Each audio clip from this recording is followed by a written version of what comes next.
Good morning. It's DJ and PK. It's 97.5 The Zone. Welcome in on a Tuesday morning.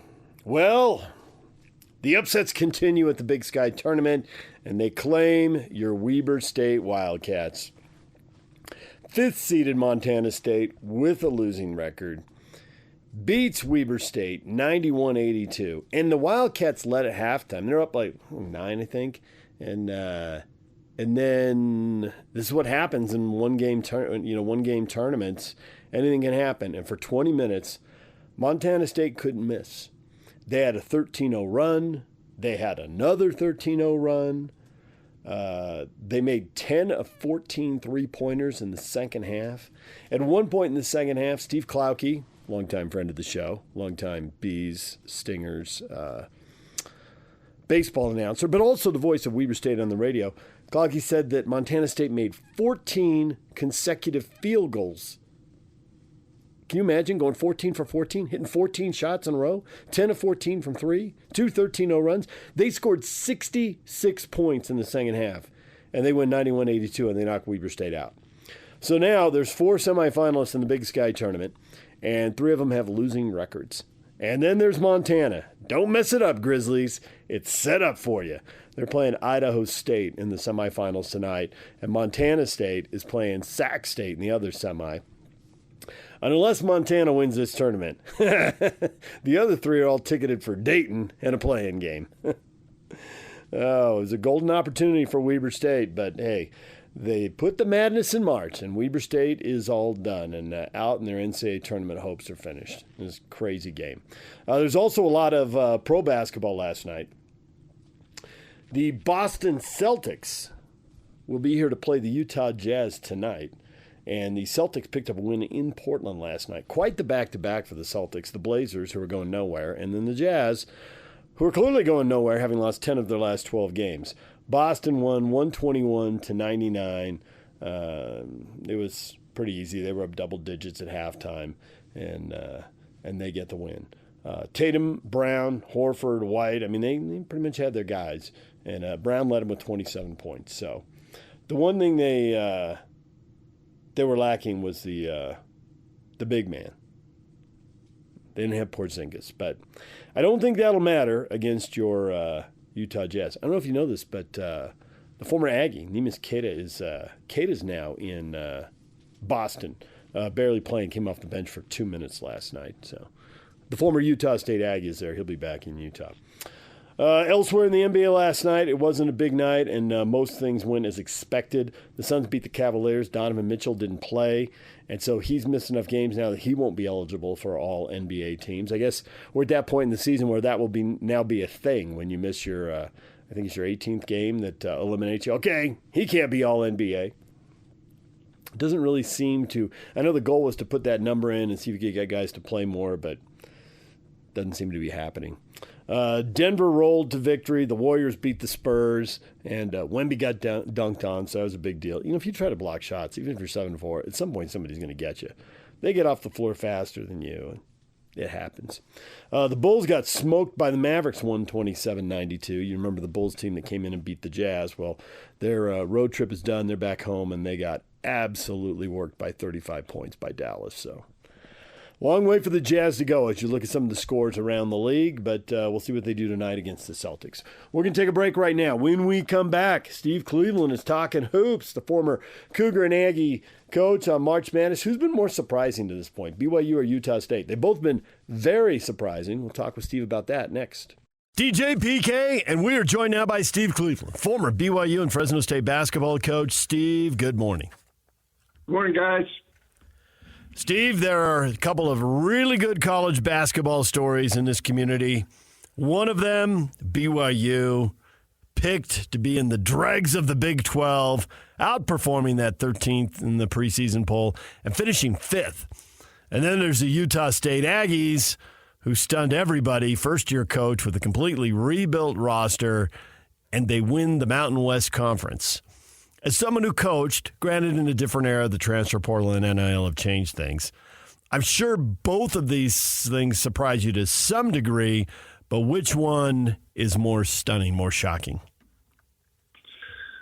I think I would probably, and I'm going to talk about USU, but I really believe that the expectation level of both teams there was question marks, and obviously Coach Sprinkle brought in transfers and had to make a whole new team and so forth.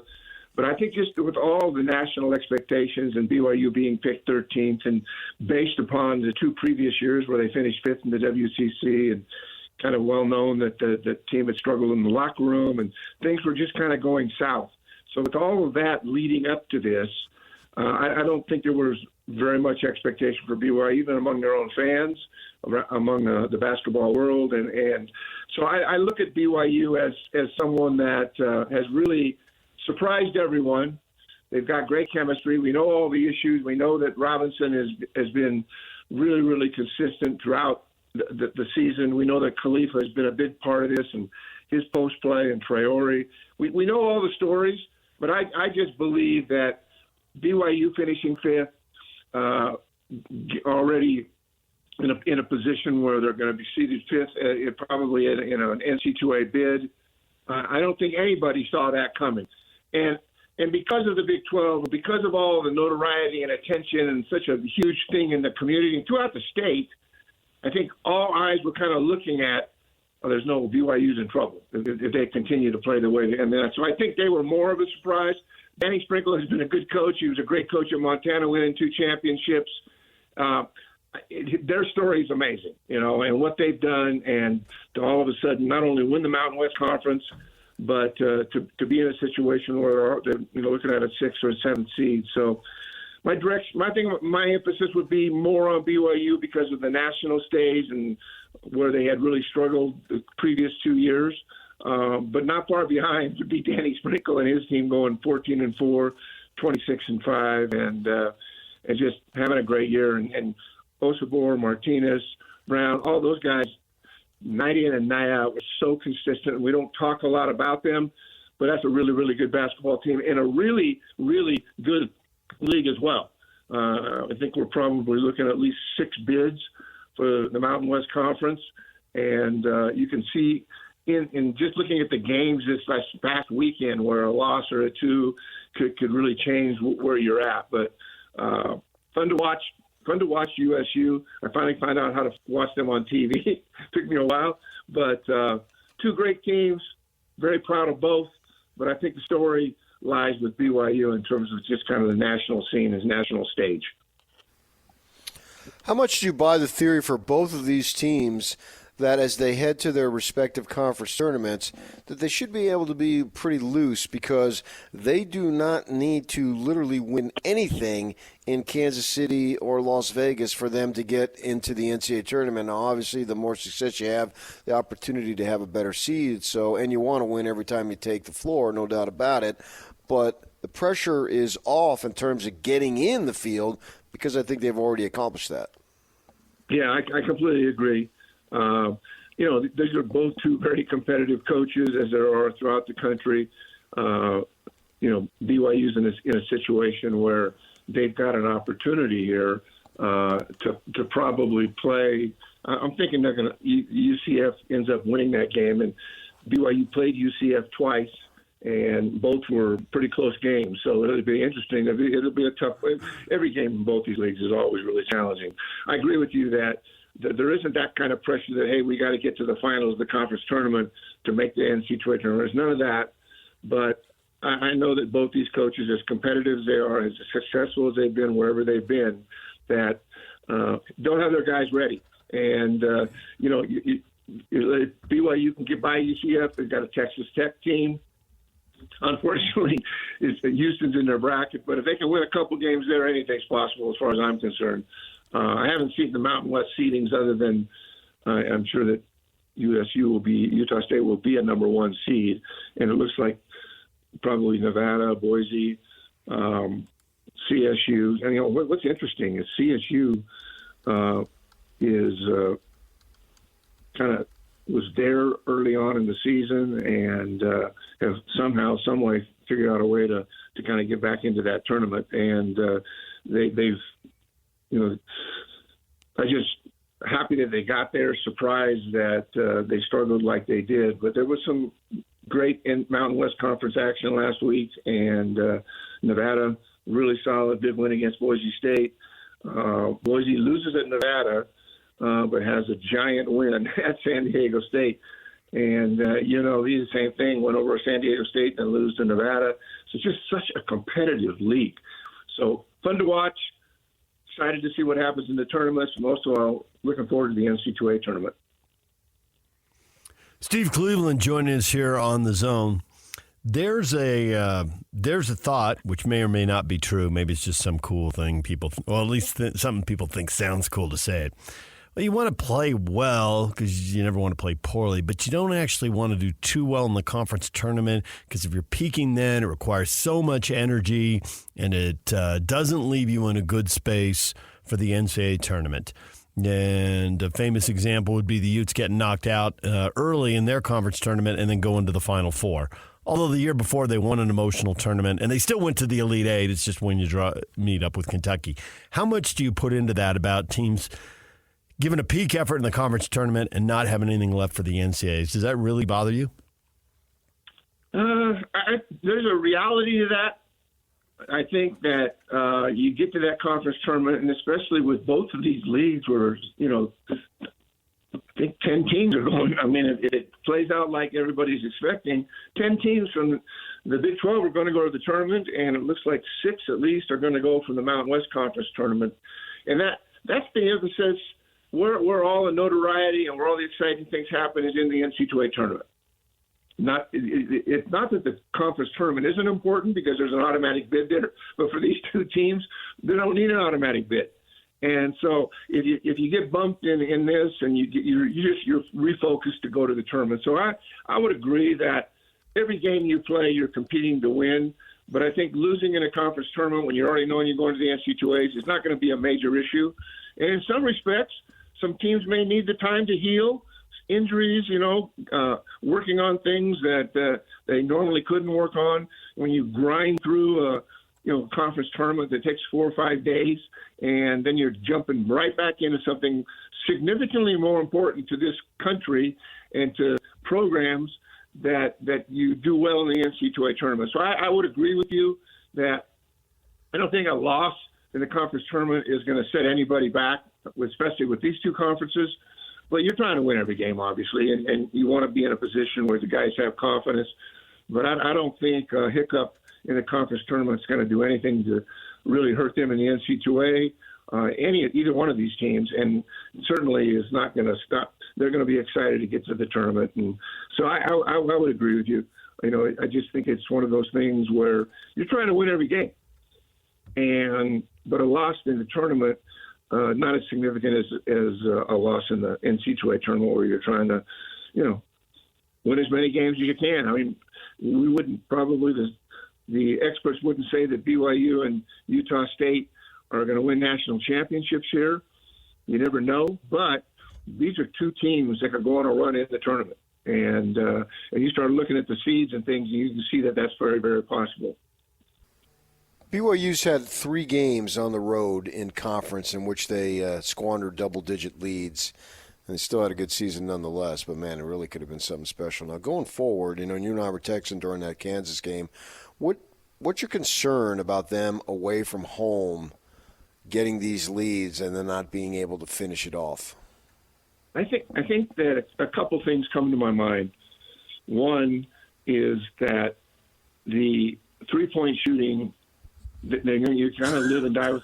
They've lived a lot more than died with it, and so I think it's really important that they shoot the ball well. I mean, when they played Oklahoma State, they were 8 for 29. Against a scrappy team, but it was at home. And so I would always be concerned about things that we're working on. The other thing is that I think with Dallin Hall, who has just been such an aggressive, tough-minded kind of leader of this team, has struggled the last few games. I don't know if he has an illness or there's an injury or just exhaustion. I'm not sure what it is. But I know he's going to become a really, really important part of this in the tournament as well as the NC2A tournament. So those are a concern I would have. I think we talked about the other day, we talked about on the phone Saunders. I think Saunders went 28, 8, and 9 over those 2 games, and just had a huge influence in that game. So him and Robinson coming off the bench have been a really big plus to use those 2 guys who are high energy, very skilled, and really can change the game as soon as they get in there. Khalifa and Traore, that kind of experiment, I think we've got a pretty good idea what happens. If Khalifa's knocking threes down and can create space where cutters can get layups, then great. If not, you go to Traore, who against Oklahoma State went 19-5-1, and helped them, win a game that they had in hand with a 25-point lead, and then, they give up a big lead, but when it all was really important, Spencer Johnson, Traore, and Robinson kind of stepped forward. The 2 seniors, Johnson and Robinson, they knew that was a scary game against Oklahoma State, and so I think we pretty much know what we're going to get, but I do have concerns with that point guard position, and I think Johnson and Robinson as seniors they'll lead this team. Nell is kind of up and down with his 3-point shooting, but Johnson, Robinson, Saunders, and Khalifa have probably been the heart and soul of this team, with Hall as their captain and leader. I just think I'm concerned with Hall as how is he doing, and maybe a few days rest will get him okay, but it just seems to me that he's not playing in the same gear and with the same confidence. And I hope he's not hurt, and I hope he's not, I hope it's an illness that he can get over quickly, because he's a big piece of what's going on. It's not that Robinson couldn't play the point guard because he has, and it's not that at times Johnson's even played the point guard, but that is the one kind of red flag for me going into this conference tournament and going into this NCAA tournament, where their point guard situation is. Maybe it's just recency bias because I think we're all vulnerable to that. But having watched Houston just completely dismantle Kansas right from the start, and then looking at a bracket where BYU, if they keep advancing, sees Houston in the semis, is that as far as BYU can go? I mean, anything else? Sure. I mean, we can talk about it if you want, but what a waste of time, because look at Houston. It's Houston, and best defensive team in the country, athletic, well coached, just toughness about them everywhere. It would be tough, but here's the other thing. We talked about teams going in this tournament and getting a little bit of so BYU wins a couple games and they find themselves playing Houston. There is absolutely zero pressure on them. They're not going to. It's not going to be one of those games where, hey, this is a game we're supposed to win, and the game is tight and it gets away from them. I think it would be a game. If they end up beating, let's say UCF wins, and then they beat Texas Tech, they're going to be pretty confident. They know that no one in the world expects them to beat a Houston team. I think you could. It would be difficult to think that Houston's going to lose in this tournament, but you never know. And it's not really, if Houston loses, it's not going to have any impact on their NCAA seed. They're going to be a number one forever.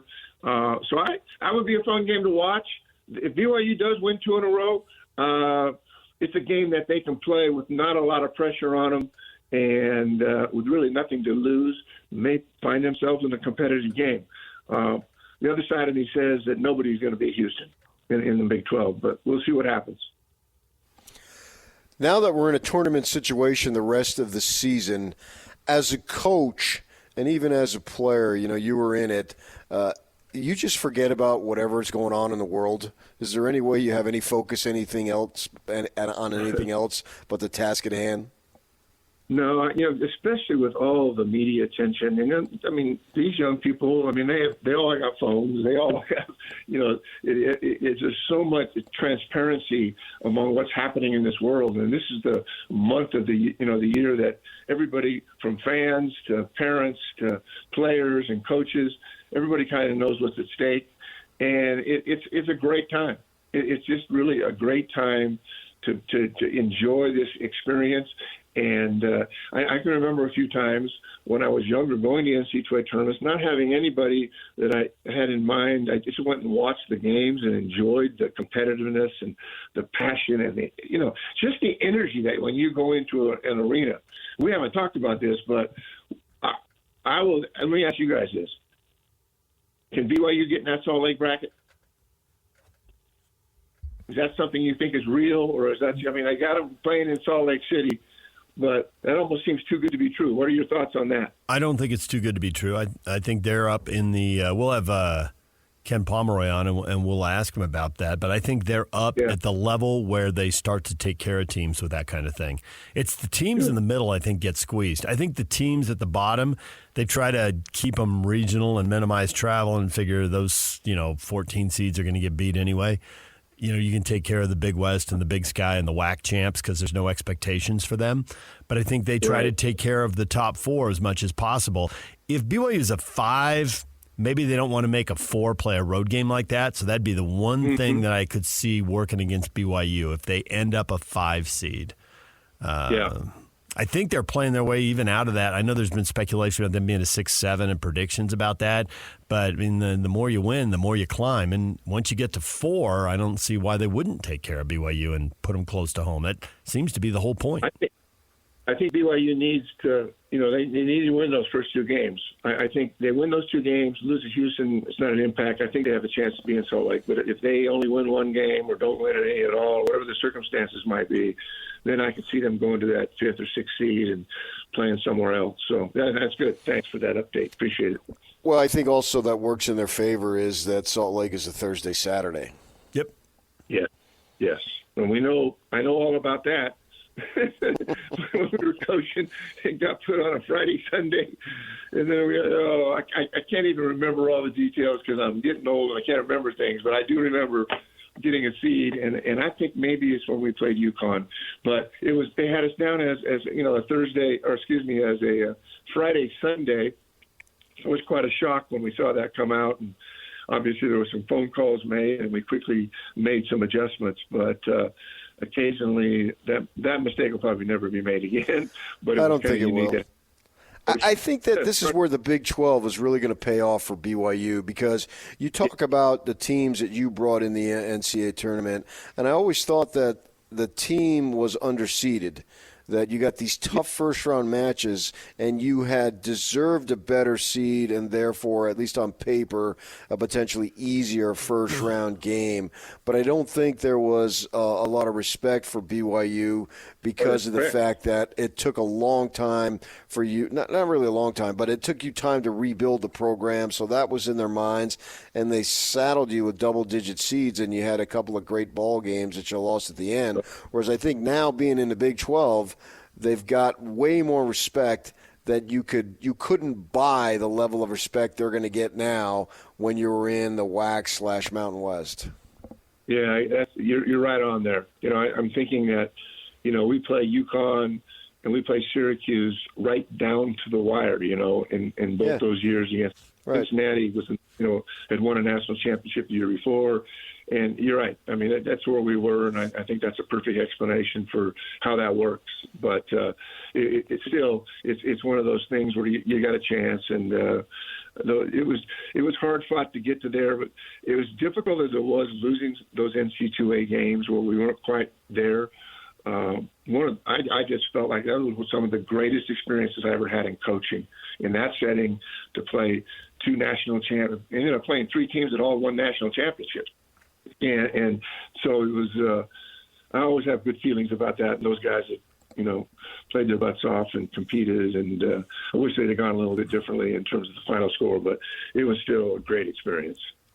I think one thing that makes it really hard to figure out where BYU is going is that once you're in a league like the Big 12, where there's going to be 8-9 tournament teams, they try to avoid having early round matchups there, right? So that you meet deeper in the tournament. So Houston's going to be a 1. They're going to take care of Houston first, which I assume means they go to Memphis or Omaha because those are the closest sites.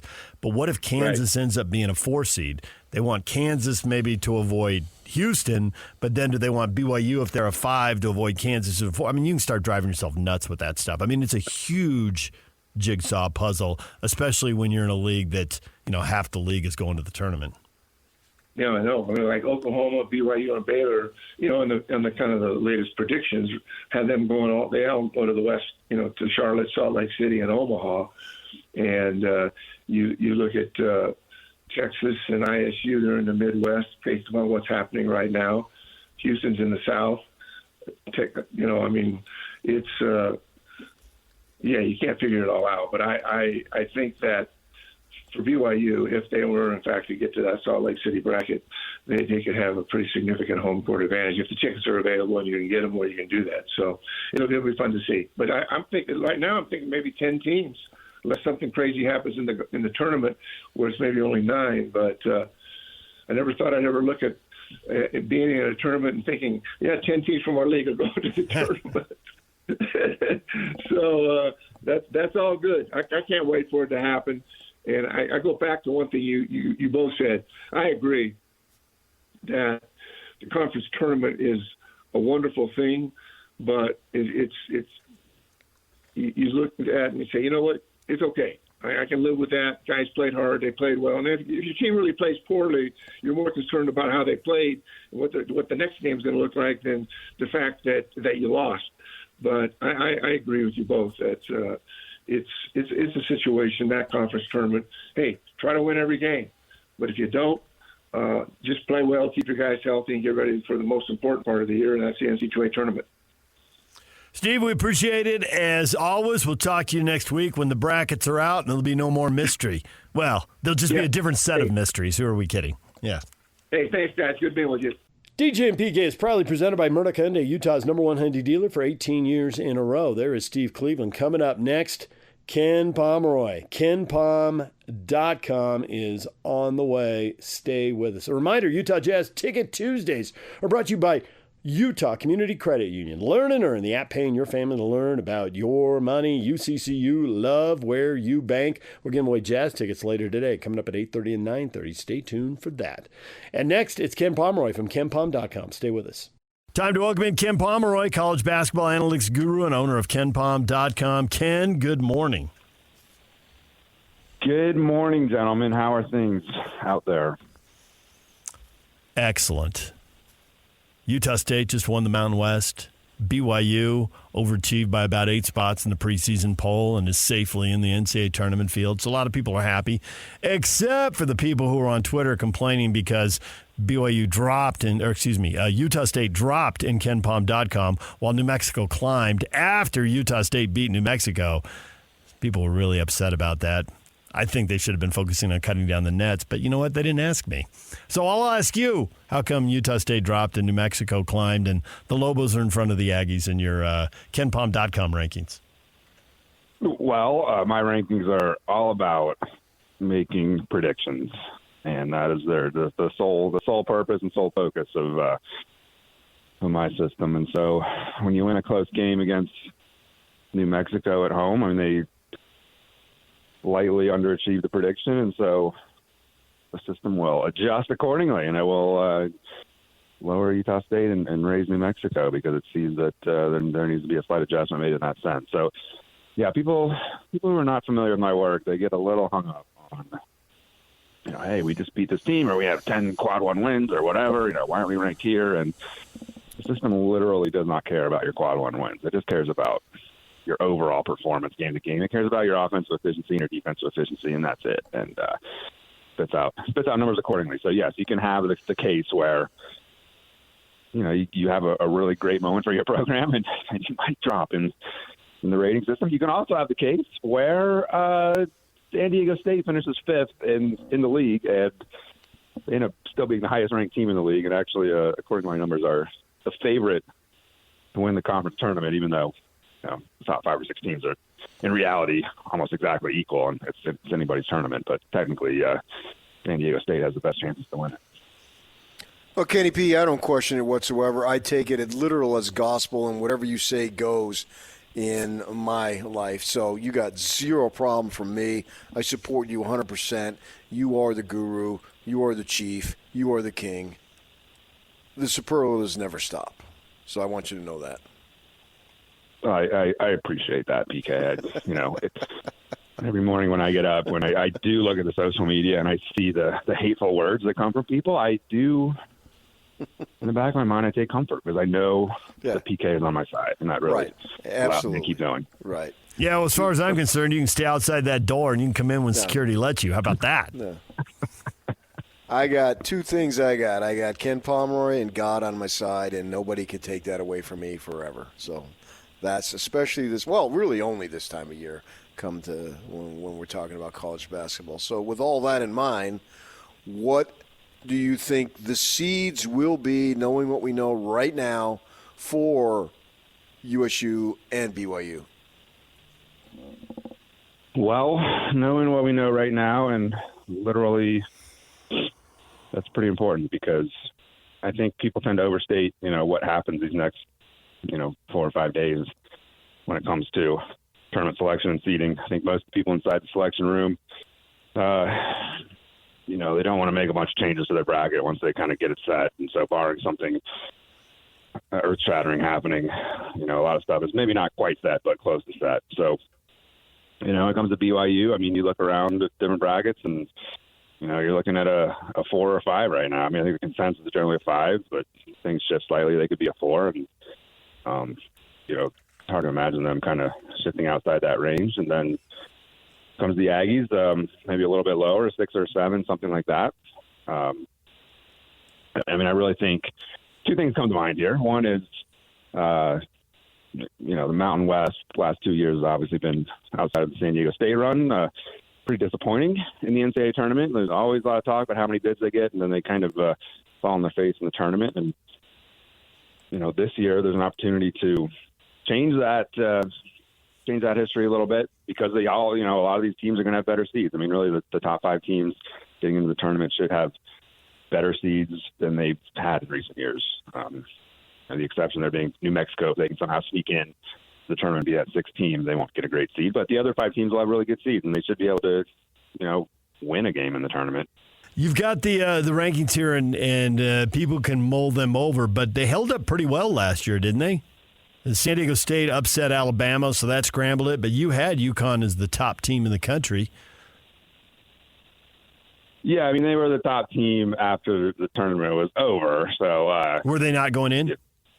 They were not the top team going in. Okay. But they were number 4. So as a 4 seed being the number 4 team on the list, there's clearly something there. And, I think the rankings do tend to hold up pretty well in the tournament.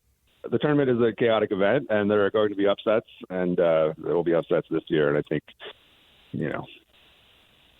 you can't have the expectation that the rankings are going to hold up perfectly. That would be a very amazing accomplishment on my part, and it would be a very boring tournament.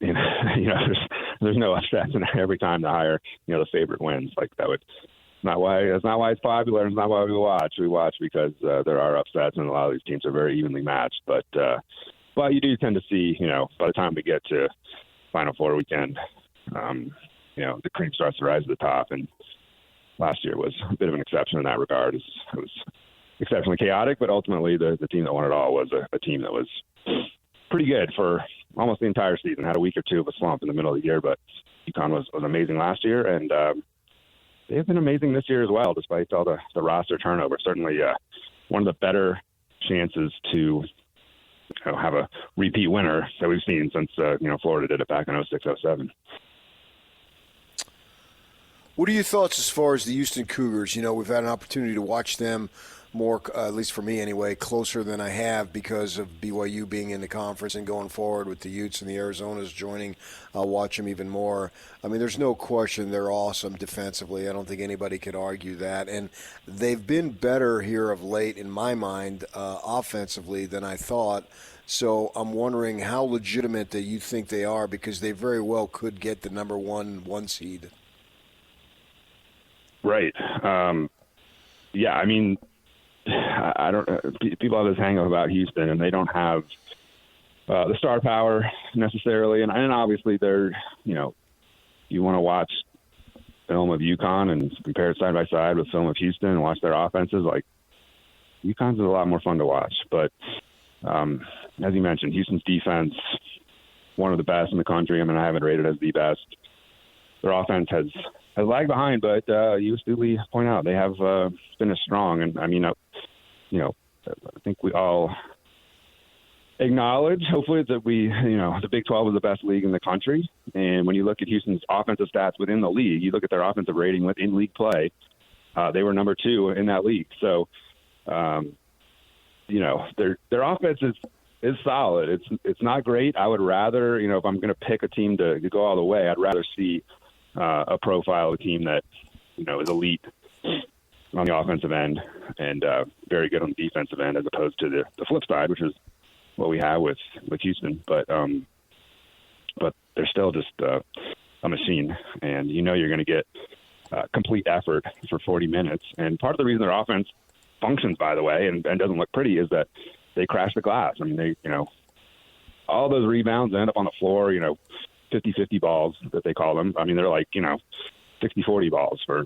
Houston. Like, they're going to have a guy on the floor digging after those balls and trying to keep possessions alive. And so it doesn't always look pretty, but it is quite functional. And, after 30 games, like, it isn't a fluke. To get through that schedule that they had, especially in league, and lose 3 games. I mean, 2 of them, we're on the road to TCU and Iowa State and came right down to the wire. And one was, at Kansas, which they just avenged by a 30-point win.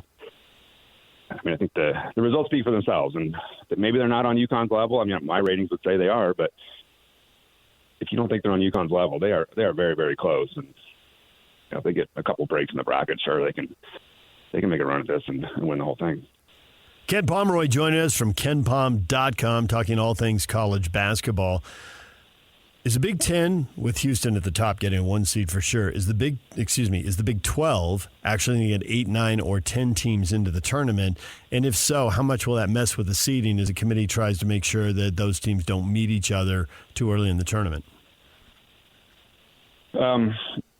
Yeah, so the committee, they adjusted their rules, I don't know, 5 or 6 years ago to handle this. I mean, it used to be, I think the idea was you avoided, I think in the old days, like, you avoided conference matchups until the Elite Eight, and then obviously realignment took place, or not realignment, but the expansion of conferences, and that became untenable, and I think they changed it to Sweet 16, and now you can actually meet in the second round if you haven't played a team twice in your league. You're allowed to play them in the second round. So so the committee they have a lot more flexibility than they used to. The Big 12 should corner the market on bids. I mean, somewhere, 9, maybe 10, but probably 8 or 9 bids is going to be the number for the Big 12. And the committee, has some flexibility there. I think it's a lot different than it was, certainly 20 years ago. Like, the bracketing process is not completely automated, but there are definitely some checks in play now that go beyond just humans looking at this bracket and trying to avoid conflicts. They'll have ways to sort this out. It gets very complicated, but I think it'll work out okay. So that's probably pretty low on the list of committee issues right now, is keeping conference teams away from each other. There might be some issues with sites and moving teams around like that, and obviously there's the BYU issue where they can only go to one half of the bracket to avoid playing on Sunday. But other than that, I think it should all sort itself out. Pac-12, you got Arizona. I assume they played themselves out of a 1 seed by losing to SC, maybe a 2. I think they're definitely in, obviously. Washington State, Colorado. I think Washington State get in at the surprising loss to Washington, but I still think that they're in. I think Colorado, when healthy, is an NCAA tournament team. I think their talent would prove that to be true. What do you think, assuming for the sake of argument that Arizona wins the conference tournament, what happens to the conference in terms of bids? Yeah, I mean, it's pretty bleak. Arizona, of course, has had an outstanding year all year. Washington State has been the surprise of the league and really cleared itself well in this time of uncertainty, certainly for their athletic program, and they're safely in.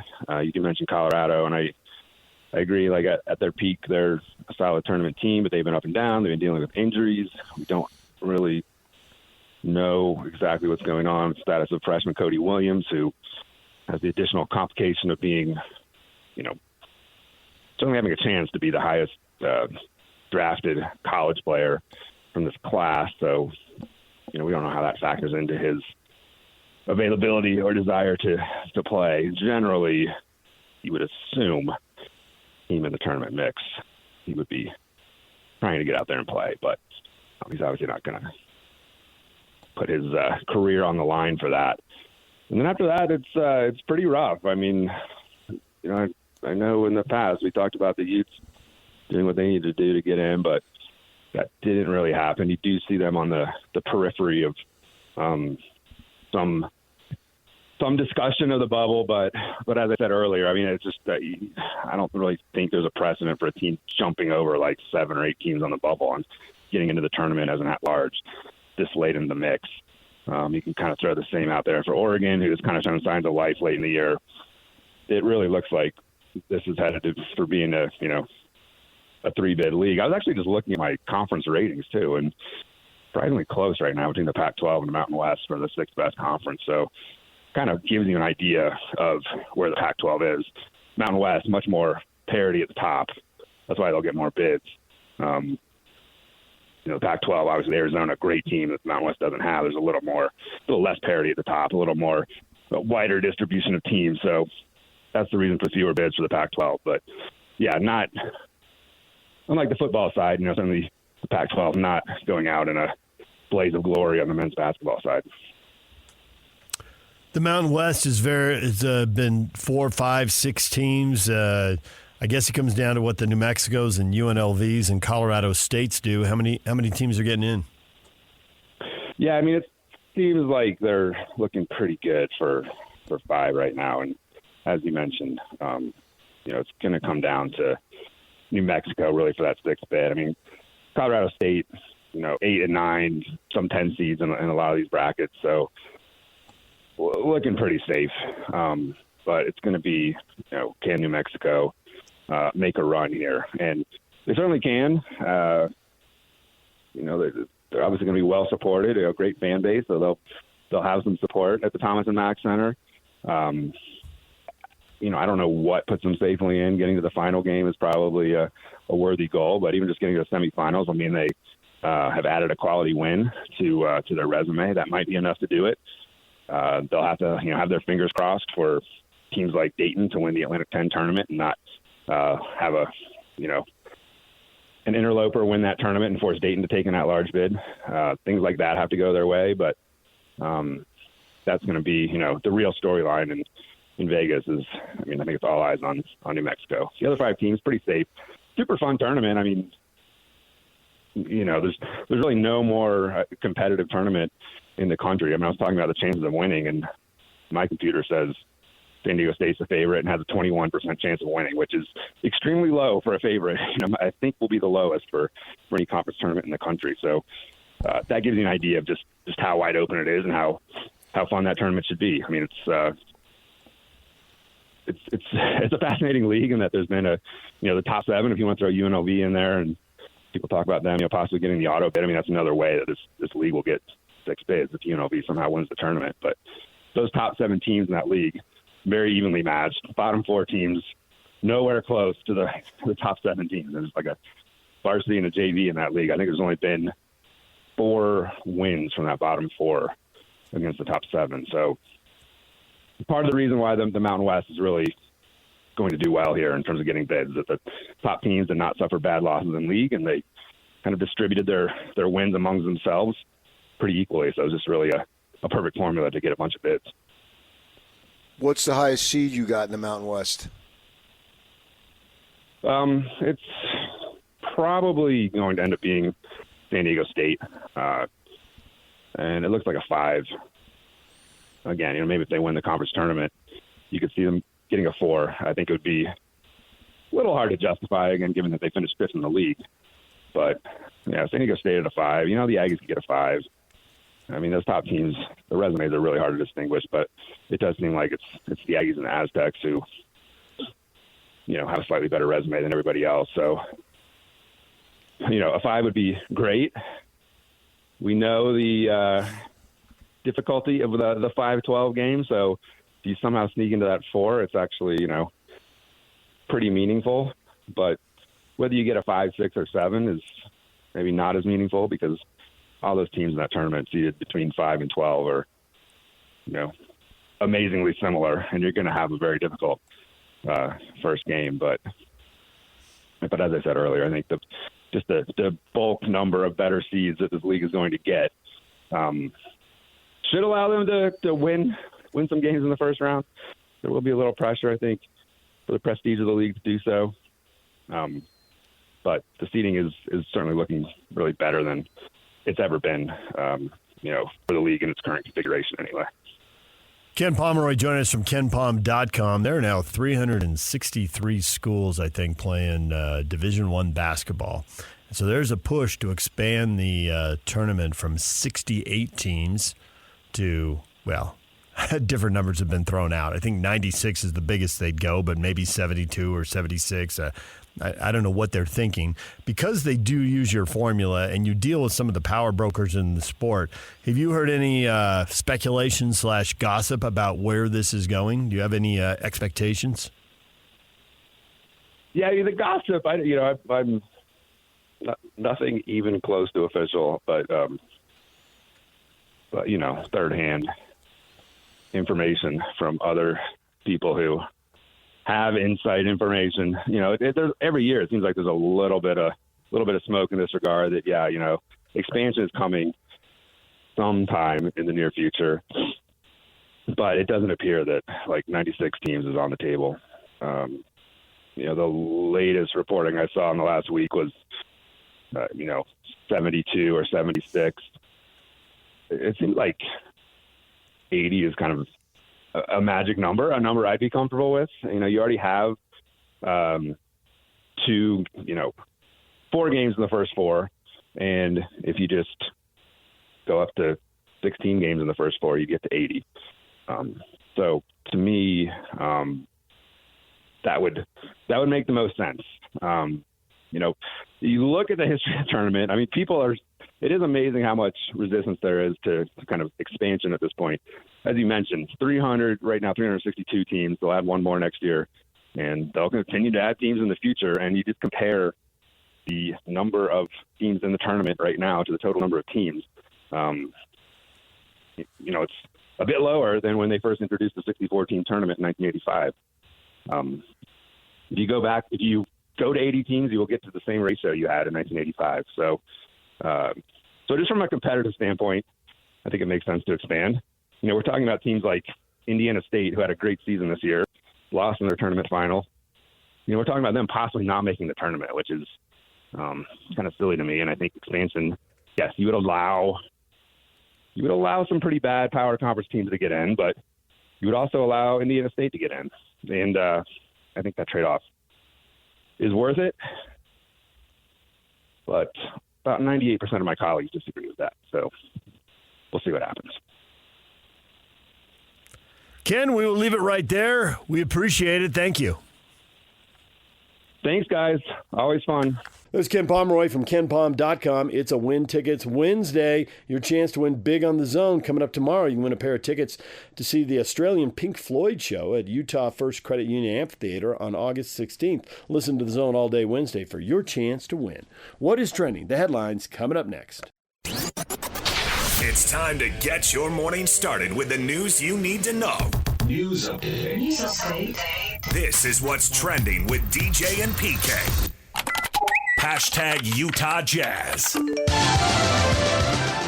Bounced it right into Brissett. Hauser comes away with a steal. Bounce pass for Pritchard. Return to Hauser. Runs to the corner. Knocks down a 3. That hurts. Oh, a devastating sequence for the Blazers.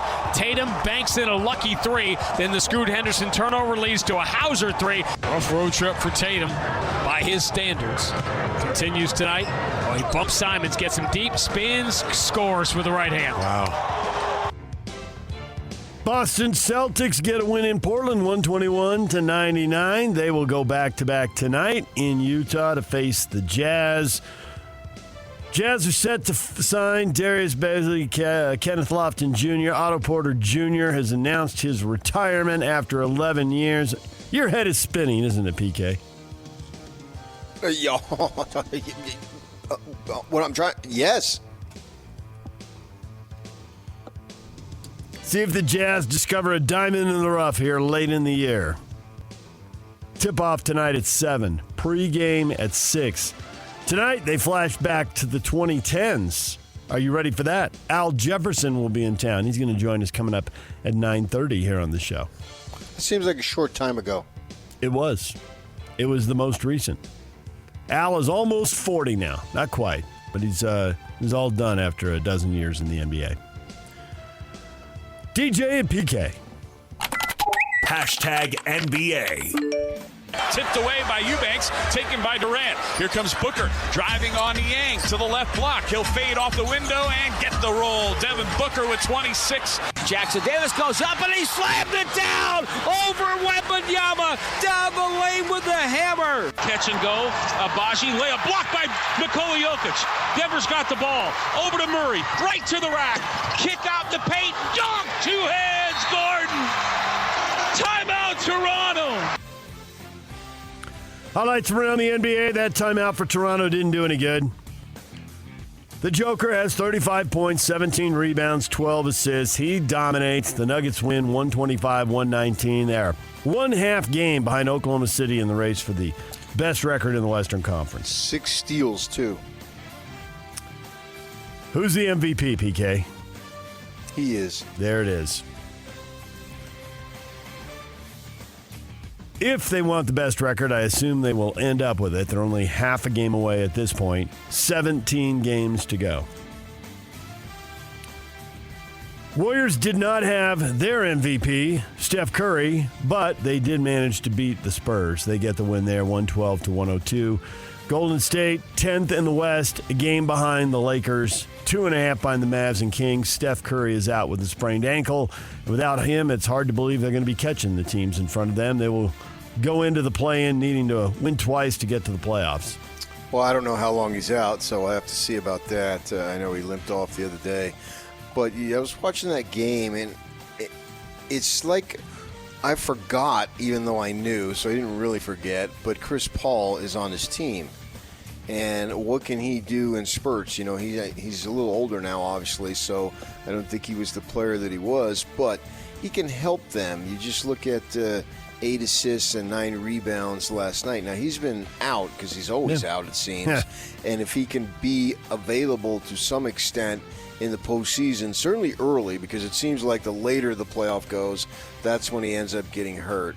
But we haven't seen him much this season, and he can be a nice player because his role on this team is not big time like it used to be. So in a reduced role, I think he can really help them, and if they have their guys, and I assume Curry's going to come back for the postseason at some point, that probably for Game 1, because we still have basically a month to go before the playoff starts, that they can really be dangerous.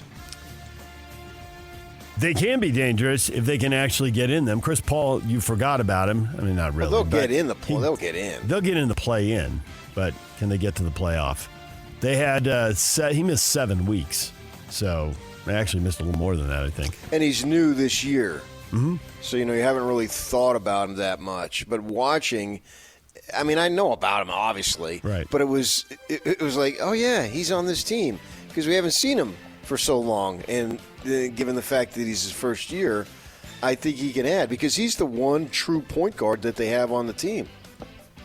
The Suns beat the Cavs. The Suns are trying to stay out of the play-in games in the West. They are in 6th place right now, and with that win, they are now a game in front of the Kings and the Mavs, and a game and a half behind the Pelicans. So they continue to grind it out. Kevin Durrant with 37 points. I think the story for them is they got Booker back because he'd been out. The Mavericks had no problem with the Bulls, 127-92. Luka Doncic, 27 points, 12 rebounds, 14 assists. He powers Dallas to a win. So they're 8th in the West right now, and tied actually with the Kings now for 7th after that win. And then if you tell us the Pistons beat the Hornets, you will have covered every game. I found that interesting because the Pistons had the worst record in the NBA, but Charlotte had the 4th. So the race to the bottom continues, and the Piston management, the Piston front office is probably upset with the Piston players today, but What do the Detroit players care? Well, you stand alone because you found that interesting. Well, their GM's also cussing out people in the stands. So Troy Weaver, former Jazz employee. Yep. Rocket center Alperen Sengun's MRI on his injured right leg revealed a severely sprained ankle and a bruised knee, but no further damage. He will not need any surgery, so that is probably about the best news the Rockets could have gotten after watching him leave the court in a wheelchair, and it looked really bad, but no surgery necessary. DJ and PK. Hashtag college basketball. Weber State had a wide open path to the Big Sky Conference title game, maybe to the NCAA tournament, all the upsets. And they had a big lead at halftime, but Montana State, they made 14 shots in a row at one point in the second half. They were 10 of 14 from three. They had a 13-0 run, and then later they had another 13-0 run. They score, to me, a shocking 66 points in the second half, and they knock Weber State out, 91-82. Yeah, they got it going there. The kid, when he banked in a three during that run, it's like, all right, Weber, you're out the door. And they are. Big 12 tournament is getting underway in Kansas City. BYU waiting to find out who they play, Oklahoma State or UCF. They play this morning, 10:30. So sometime early during Hans and Scotty's show, they're going to shout out a final score, and then Cougar fans will know who they're playing in the Big 12 tournament. Kansas coach Bill Self said the Stars' Hunter Dickinson and Kevin McCullough Jr. are not going to play in the Big 12 tournament this week. The expectation is both will be available for the NCAA tournament. Well, that really limits their ability to win that tournament, I would think. Their big man and their best scorer. So, and we kept hearing all season long they didn't have any depth, I should say. So with that in mind, you're taking away two starters. Most arguably their two best players. I think that would be it. And so if they're available next week and not this week, you take whatever seed you get and go from there. And, you know, crazy things happen this time of year. Like tonight, and this is what's so beautiful. Tonight's a West Coast Conference Final. There's just no way I saw St. Mary's and Gonzaga being in this game. Crazy. hey, Yeah. Gonzaga was down at halftime. A couple of points? Yeah. That's right. I went to bed. I thought, I'm not going to stay up and watch this. I know what's going to happen. I'm not going to stay up and watch Gonzaga take control and knock USF out in the second half. That's exactly what happened. Leave all the surprises over. There's no point. Leave all the surprises over there in the Big Sky tournament where they have 3 of the 4 semifinalists have losing records. Over in the West Coast Conference tournament, chalk. The 2 big dogs. Yeah. It was just for many years, it was a question of will BYU get in there or will it be St. Mary's? And now there's no question. DJ and PK. Hashtag NFL. Saquon has already taken to Twitter himself to say thank you to everyone who's shown me love and support over the past 6 years. Forever grateful. Excited for the next chapter. Blue heart emoji. Peace. Okay, right. Blue heart emoji. I'm looking at He's dead to us now. Yeah, say it. He's dead to us. Because he won't say it. You're dead to us, Saquon. Good luck. You're dead to me. There it is, moving from the Giants to the Eagles, PK. Jetting over your house and all the friends and family you grew up with. What's it like when someone switches in free agency from the Giants to the Eagles? I mean, the Giants didn't want to offer that kind of deal. Growing up, right, and so you talk about that area, and, you know, it's 2 hours apart, basically, even less depending on where you live. And in that little northeast corridor there, I probably heard no less than, I'd say probably 7-8 times a week, the phrase, "You're dead to me." That was Tiki Barber, who obviously played his entire 10-year career with the Giants. So that's how he feels about the Eagles after meeting them twice a year Barkley for a decade. went back after him. Yeah, went after him on social media. On social media. Yeah. Called him a hater. Hater. I mean, when I heard that, when I read it, I thought, wow, this is nasty. But then hearing the sound, it seems like he was more cliche joking. Mm-hmm. Yeah. 3 years, 37. But that's not the way Barkley took it. No, it's not. 3 years, $37 million with $26 million fully guaranteed. So if you're wondering how he could possibly do that, there's how he could possibly do it. 26 million reasons to do that. The NFL, first day of free agency. Well, there you go. Big names everywhere. Falcons are getting Kirk Cousins for 4 years, $180 million, $100 million guaranteed for a guy in his late 30s coming off Achilles. If you're wondering why the Vikings didn't match, I think it's pretty clear why they didn't match. That's a huge investment, an older guy coming off a major injury. Instead, the Vikings get Sam Darnold, 1 year, $10 million. We'll see if they make another move at quarterback or if Sam Darnold gets to throw to that receiving core. They currently have Nick Mullins and Jaron Hall as their other quarterbacks. Yeah. Who emerges? Jets, Aaron Rodgers' backup will be Tyrod Taylor, replacing Zach Wilson. And U-star Zach Moss headed to Cincinnati, 2 years, $8 million deals. That's a nice payday as he moves to his third NFL team. Sione Takitaki, the former Cougar, is now a Patriot as they rebuild in the post-Bill Belichick era. DJ and PK. Hashtag college football. The man accused of fatally shooting University of Utah football player Aaron Lowe pled guilty to murder charges yesterday, more than 2 years after he killed Lowe outside of a party after an argument following Lowe asking Buck's friends to move their car. Buck is scheduled for sentencing on April 29th, faces a mandatory minimum sentence of 15 years to life in Utah State Prison.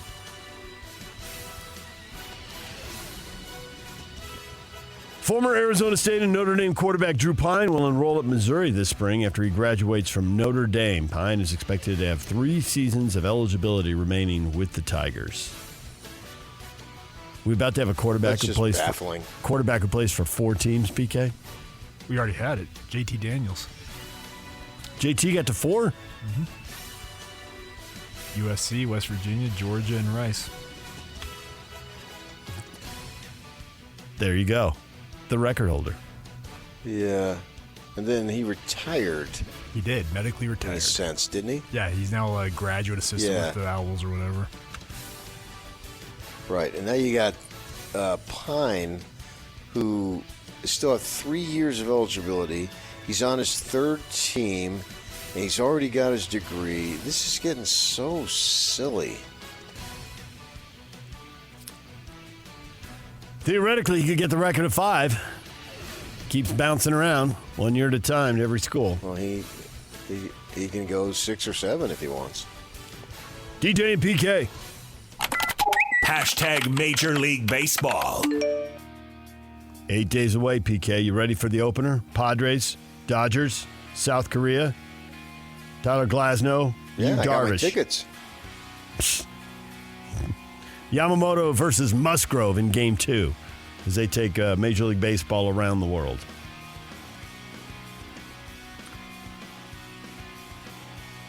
Yankees ace Garrett Cole set to undergo an MRI. Discomfort in his right elbow. It's not a good sign, but this happens to pitchers in spring training. Oh, no, not at all, yeah. Right. I saw that yesterday and thinking, uh-oh. Lucas Giolito set to undergo surgery on his pitching elbow, potentially ending his first season with the Boston Red Sox. Even before it begins, UCL ligament is the one the doctors will be operating on. That was out that's been out for a few days, so I think that's going to happen, yeah. I want to say that was late last week. Darryl Strawberry, former All-Star, recovering after suffering a heart attack. He posted on social media last night. Strawberry was treated at a St. Louis hospital, and he is recovering there. Oh, my gosh, I'm getting old. When I was working for the Daily Breeze, I covered his press conference at Dodger Stadium when he signed. Asked him a couple of questions there in one of their rooms that they had at the stadium. That seems so long ago. You know why? Because it was so long ago. There you go. It's a Utah Jazz Ticket Tuesday coming up at 8:30 and 9:30. We're giving away tickets for the Jazz and the Hawks March 15th at the Delta Center. That's a big game, PK. Playoff positioning. time for a clutch loss. Can the Jazz? Yeah, I mean, they really got to play down to their level. Jazz are one game worse than the Hawks and one game worse than the Rockets, which is why the Jazz currently are sitting in the 9th draft spot. We'll see what the final 17 or 18 games have to do and what the lottery says about that. But at 9, they would hold on to their pick. Right. Everybody knows that. Al Jefferson at 9:30. Mark Durrant, BYU basketball radio analyst at 9 o'clock. DJ and PK, the question of the day is coming up next. Ladies and gentlemen, may I present... This is JJ and Alex. Kevin Sweeney, Sports Illustrated college basketball writer. I think BYU's really proven itself as a team that can be very dangerous. I mean, the shooting, the way that they space you out and put pressure on the defense, they're a very unique team to prep for. So in that one-day turnaround, if they can win that first game in the NCAA tournament, I think they'll be very dangerous, trying to upset, if they're a 6 seed, upsetting a 3, if they're a 5 seed, upsetting a 4. I think that's a team that has the chance to really be dangerous. I don't know, you've seen, I think BYU, you could even see an Elite 8. I mean, they've played such good basketball lately, and you want to be peaking in March. Catch JJ and Alex afternoons from 3 to 6. Presented by G2G Bars on 97.5, the KSL Sports Zone. DJ and PK, it's 97.5, The Zone. The Celtics are in town. The question of the morning, will Danny Ray Ainge recapture the magic he had with Boston here in lovely Salt Lake City? Oh, they're hot takes, PK. A lot of people think he's toast. It's brought to you by Siegfried and Jensen with 30 years of serving Utah. Will he recapture the magic? Mark, no. Ben, no. Brad, not a chance. Patrick, no. Sue, I don't see it happening. The negativity is rock solid amongst the faithful this morning. So he'll be 65 on Sunday, I think it's the 17th. He's a St. Patrick's Day birthday boy. So he's getting up there in age. And he's still working hard. He's in Vegas. I see him this time of year in Vegas. Many times that I've been to Vegas for the multiple conference tournaments. There's 4 conferences playing there now. At least one more year until the Pac-12 goes away, and maybe the Big 12 will move west. We'll see if they ever move out of Kansas City. I don't know about that. But he's out there scouting, doing his thing. I know he's there this year. So I wouldn't put it past him, but I think that it would be like a dream come true. And sometimes once we go with the word dream, we just inherently introduce the word long shot. When we put it as a dream, how many times do dreams actually come true? I mean, literally, not something that you dream about when you're sleeping. I'm talking about Jazz fans dreaming of an NBA title, right? Because if you're a whatever fan, your goal is to have that team win whatever it is, the highest level that they can do it. And obviously for the NBA fan and the Jazz fan in particular, it's the NBA title. And it seems like a long shot because it's never happened. I get it. But can it happen? Yes. Yes, but the question wasn't can. The question is will. Recapture the magic. Will there be? It's a long shot. I get that. Will there be bold trades where he wins? That's what we haven't had yet. The bold trade. I mean, we've had trades. I think he's had multiple bold trades. Are you kidding because me? you're talking about the teardown. Those were bold. Yeah. Yeah, the teardown was bold. But where you trade down from the first to the third pick and still get one of the top 5 or 10 players in the NBA. I mean, he's already had bold trades, so I mean, you could define bold however you want. But he's already had it. The bold trade that makes the Jazz better. How about that for defining it? The bold trade that wins the Jazz another 10 or 15 games. I don't know that you're going to have the answer to that in just a year. Steve says Danny Ainge has had 2 years to improve this team that he claims had no chemistry. He made us infinitely worse, and then those guys gelled and were fun to watch because of how hard they played, despite the fact they were losing. Then he trades the glue and the hustle, Kelly O and Ochai, and is ushered in tank mode. Go back to Beantown, Danny boy. You were Utah's favorite son in the early 80s. Now you're the redheaded stepchild. Well, how's that? Seahawks in there laughing. I don't know that trading Ochai is anything. The hustle? Okay, well, look at those shooting numbers and tell me that. Numbers. Well, he didn't say shooting. He said hustle. Great. They don't give you points for hustling. He purposely, give you points but I think they only give you points for points. Right, exactly. They give you points for shooting. But, the idea of 5 shooters on the floor, that is so overblown to me. That just means no offensive rebounding and no defense. You need some guys who are role players and can provide toughness and all that stuff. Not saying that Obagi does that, but I think that's important. I think a guy like Royce O'Neal does that. And they got rid of him, too. So they got rid of pretty much everybody, obviously, in their mastermind plan. But has he won any of these trades? It's an incomplete. Got all those draft picks sitting out there until you see who they draft or who they trade those picks for to get a veteran, maybe. Yeah, it's incomplete. Right. But people don't want incomplete, and they don't want a 4 or 5 year rebuild, which is what they fear right now. Okay, so at the end of the 4 or 5 years, if you had stayed with the other guys, would you have had a title? I believe the answer to that question is no. So then what's the difference? It would have been more fun, followed by frustration in May or June. Well, you anticipate more fun. You can't say it as if it's a fact. That's true. More time together, maybe relationships would have frayed more. Could have gotten uglier, and things could have really melted down. Who knows? I mean, you sit in here my mind, the thing that maybe they could have done, and obviously they didn't, so it doesn't matter, is get rid of Mitchell. Yeah. He wanted out. He wanted out. There was no rule that you had to get rid of everybody else along with Mitchell. Right. Keep everybody else and change the chemistry by trading him. You get a haul from him. If you had made the Cleveland trade and it was Markkanen, how good would they have been? With Markkanen and Bogey shooting and Joe back after he rehabbed his knee and you probably Rudy don't keep in there everybody. anchoring the D. I don't know that you would have kept the natural evolution of a team is that changes are made every year anyway. And so once you get 2 years removed, you're probably not having the same group of guys minus Mitchell plus Markkanen. I mean, I get the Joe Ingles trade. You're asking somebody to go pay some money in a luxury tax for no reason. I mean, it's easy for us to say because it's not our money.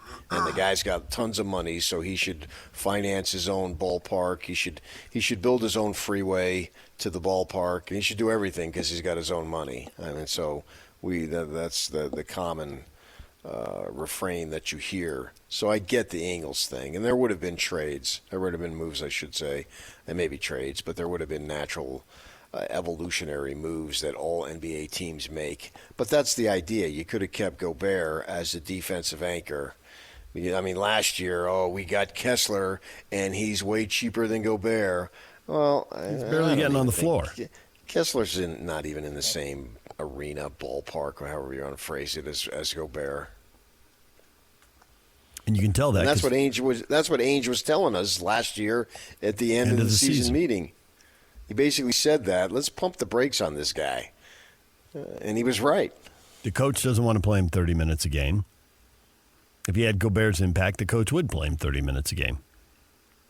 But he doesn't, so he won't.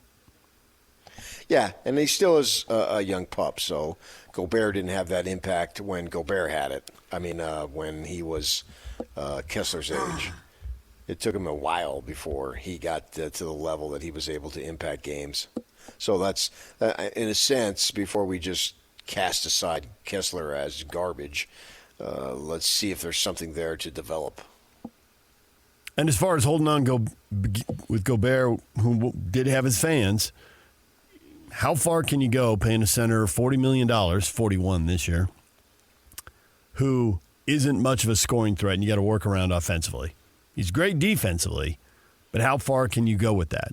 And I know the Timberwolves are in the top spot for a lot of the West, and both years Karl Anthony Towns has been hurt. He's out again now. But they've sunk to third. And who would you take right now in a Minnesota-Phoenix first-round playoff series? Well, I mean, they said Towns might come back. So right. And will the Phoenix see. Big Three be healthy? There's all kinds of questions about who would actually play if those two teams met. I don't know. Yeah. I can't emphatically say Phoenix. But that's the point of seeing where you're going with that, but I can't say that. The point is, with Gobert getting that much money and providing that little offense in an era when offense is so important, is his team capable of doing more than one or two rounds in the playoffs? Because that's what his team was doing in Utah, and that may be how it plays out for his team in Minnesota. You're right. And once you use the word maybe, that also introduces plenty of other alternatives. I don't know. I mean, your line of thought is making it sound like you don't think it can happen. I don't think they're going to be in the conference final. I really don't think they're going to be in the NBA finals, but I don't think they're going to be in the conference final. Yeah, but then you wanted Ainge to be making bold moves, and then Minnesota makes a bold move, and you think it stinks. It isn't going to be enough. Really, what Jazz fans want is to get back to a Western Conference final. And it's what Jay-Z said he wanted. And they seem a long way from it, and that's why I think we have the negative responses we have this morning. Well, They've been to one conference final in 25 years. The goal isn't the conference final, is it? No, but at least that puts you in the lead and gives you a fighting chance. Not only have they not won the title, last 25 years they haven't really been that close. If you're not in a conference final, how close are you? Okay, what's your point? There's built-up frustration, and people are taking out 25 years on Ainge. They're going to celebrate the 2010s decade, but they didn't make a single conference final in that decade. And they missed the playoffs, I think, more than they made them. I don't know why we're going back 15, 20 years. What difference does that make? Because Ainge tore it down and he hasn't built anything, and so going forward, we're all sitting here waiting. And maybe we're only going to wait. What does that have to do with 2010? Maybe we're only going to wait 2 years. Because there's built-up frustration over a lack of results. Well, but then they haven't won the title, so there's a lack of results, just as there is in most places in the NBA. It's heavily stacked against you. So they're no different. That's you got the Clippers, you got Phoenix, you got on and on. Does Portland count when they had one 47 years ago? Then they have frustration. Everybody's got frustration. Once you become a sports fan, you're going to have frustration. How's that any different? And so that puts them in the unique category of all sports fans ever born. Frustration. Sure, but some of the hard-to-win places have won. Cleveland and Toronto and Milwaukee and Denver. Those are all hard-to-win places, and they've all won titles in the last few years. Right. Get better players, and then you go. And we understand the premise is to be able to, and then get fortunate that the other team gets an injury or two in the final, and you're good to go. Thank you, Toronto. And so you've won the one time, and that's it. So then you're good. You'll never have frustration again for the rest of your life because you got that one. And 1 year becomes 2, becomes 10, becomes 15, becomes 20. I mean, come on. How many times is Toronto going to win titles in the rest of your life? One.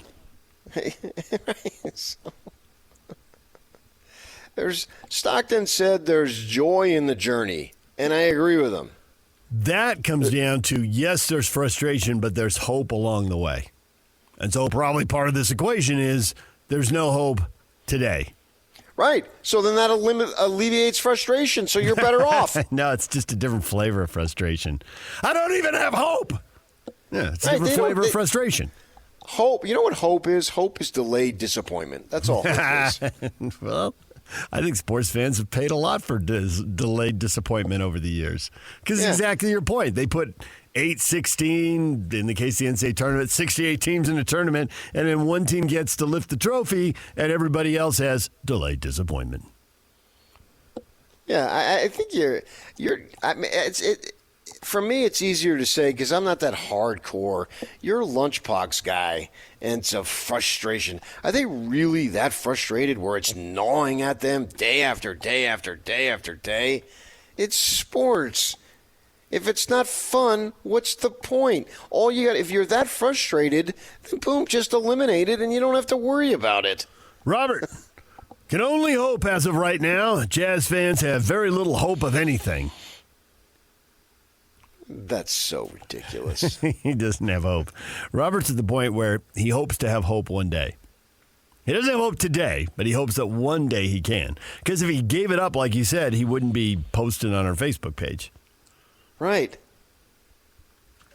Well, we've created this alternate universe that if Danny Ray didn't do this, boy, things would be so much sweeter. I just don't see it. I mean, it could have happened, but we're going on a lot of assumption here that all these things would have been what they were. Instead of blaming it on Danny Ray, how about blaming it on on Mitchell, who wanted out because he was so exhausted, or just whatever word it used. I mean, he just could barely breathe because he spent his life on social media, and somebody in Timbuktu, Utah, criticized him about one of his opinions. Oh, draining. Was that the word? Was that the word? I think it was draining. Yeah. Oh my gosh. And now everything he says is just taken as that's right from God himself. I mean, that's just, how do you argue with that? I mean, why don't we take the frustration out on him? Well, they did for a while, but now they've moved on. Well, they did. Well, I don't know who did. I mean, we were basically told we had to give him a standing ovation when he came back. We were ordered. Because I think the Jazz got a lot of they saw a lot of negativity on social media, and they probably got letters, emails, whatever. All this stupid freaking social media mail. just dictates life. And we catered and coddled to this guy like he was a combination of Jordan, Magic, Bird, Kareem, Bill Russell. And Jokic. If you want to put in Jokic today, I'm fine with that, because he belongs in that category. It certainly looks like in 10 years we'll have undisputed evidence that he'll be in that category. So I agree with you there. And rather than go after this management team, why don't we go after him? But we can't because, we know why. We can't do that. We can't. We got to treat him, even though he's doesn't play for us anymore and he's 1,000 miles away. We got to cheer him. We got to stand up and give him a standing ovation every time. Hey, who the hell is he that he's got to be treated like that? A guy who's about to leave Cleveland for New York. Yeah. How come instead of doing the frustration at the management, how about the frustration the other way? Maybe there's something to be said for that.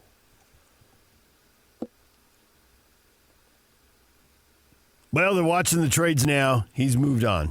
I mean, he was a source. I mean, he was not a source, but a target for people while he was here. Right, but what wasn't management's hands tied?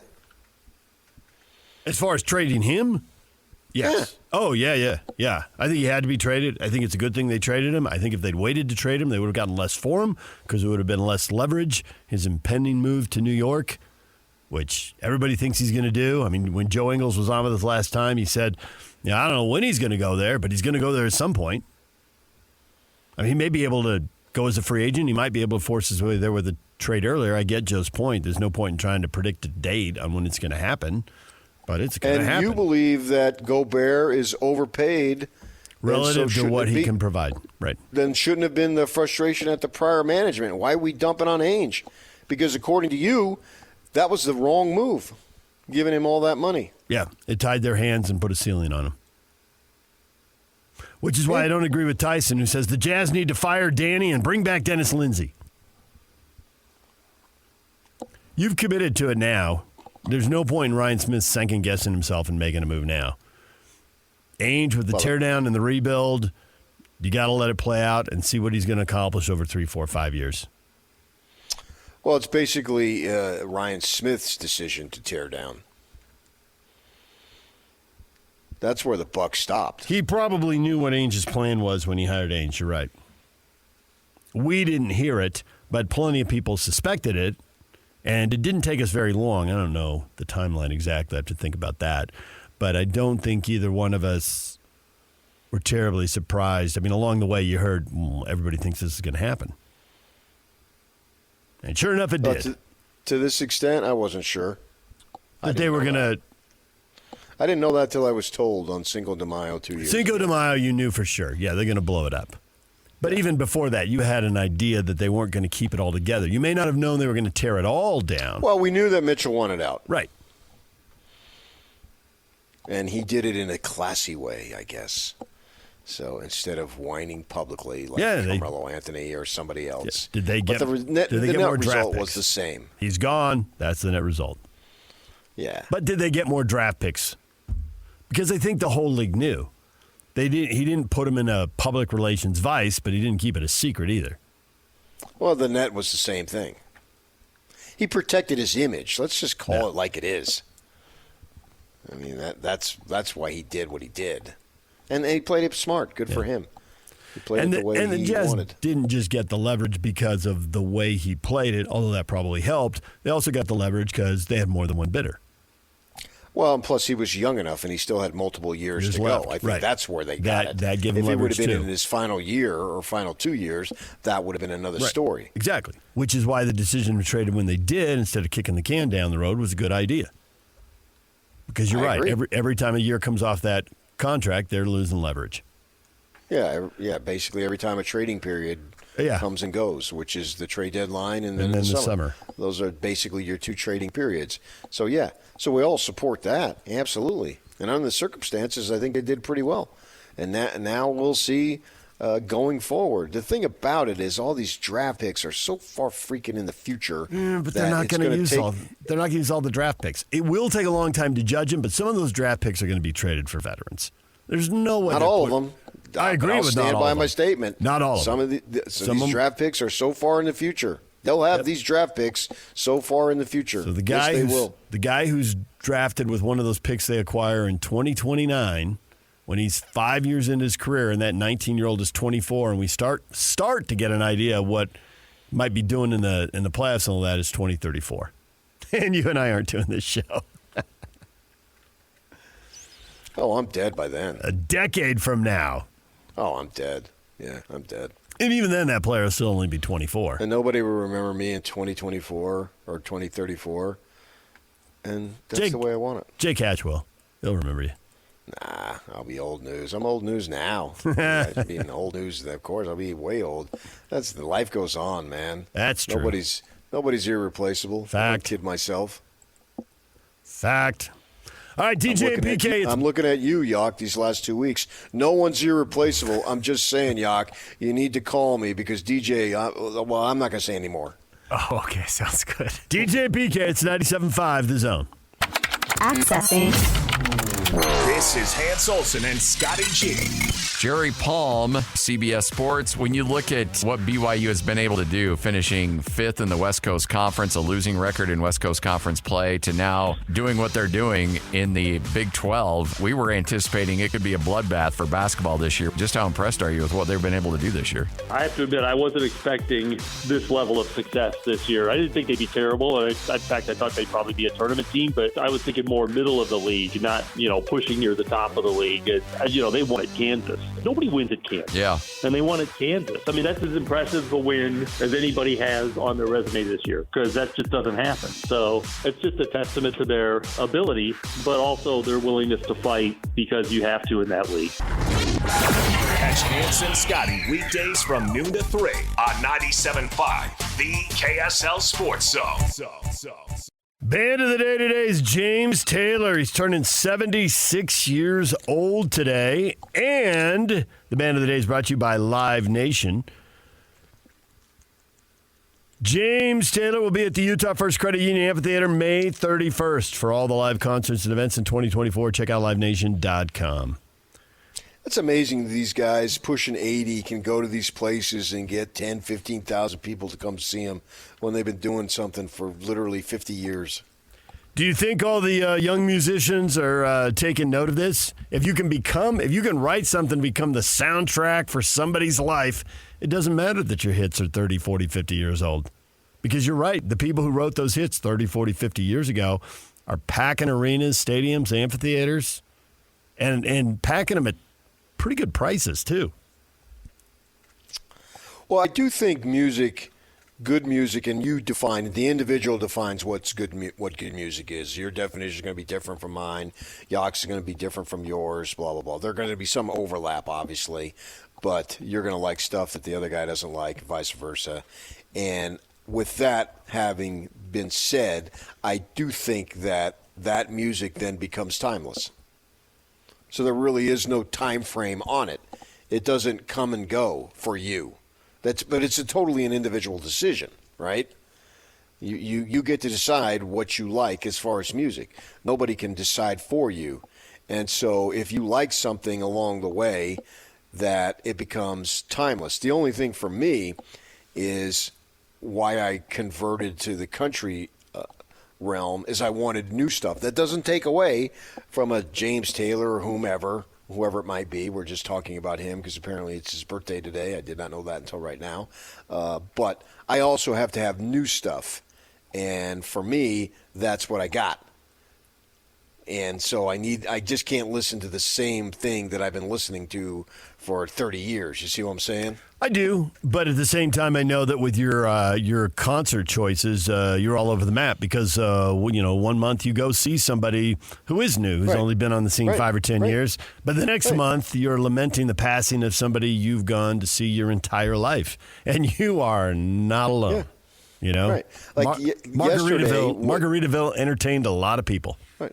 And yesterday was the 1-year anniversary that we saw him for the final time. And I had seen him at least 20 times, if not more. And last year, on March 11th of 2023, was the very last time. And if you had gone to the show, you knew it was the last time because he essentially told you. And that had been a major, major part of my life since I was 17. Not minor when it comes to music, but major. And we both, my wife and I, literally shed tears when we woke up to the news that Buffett had died.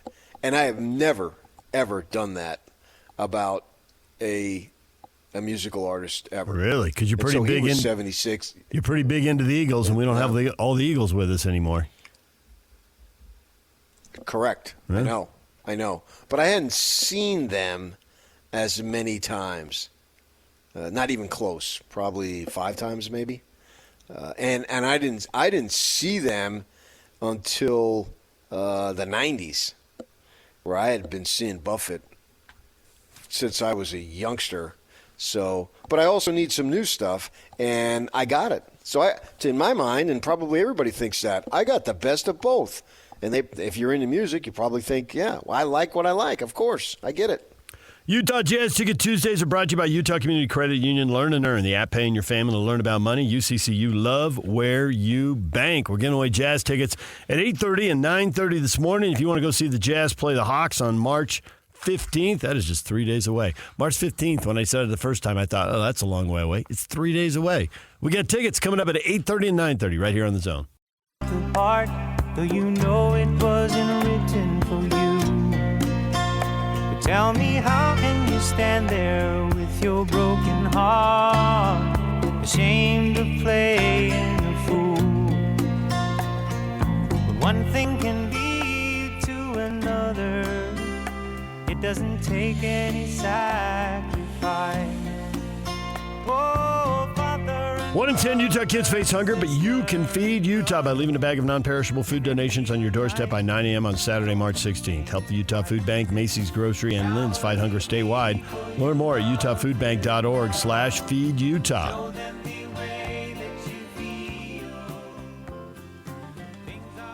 It's spring football, PK. You can tell because it's March Madness. The two always seem to overlap. And sure enough, the Cougars have started. The Utes are starting. And the Aggies will start.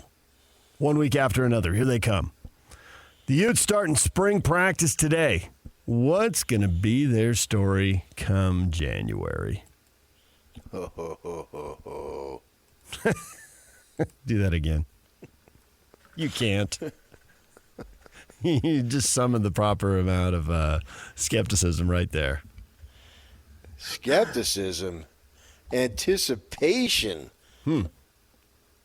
Of joy. Are you kidding me? Nope, that's not what David has. Injuries and more injuries. Maybe look at your training staff.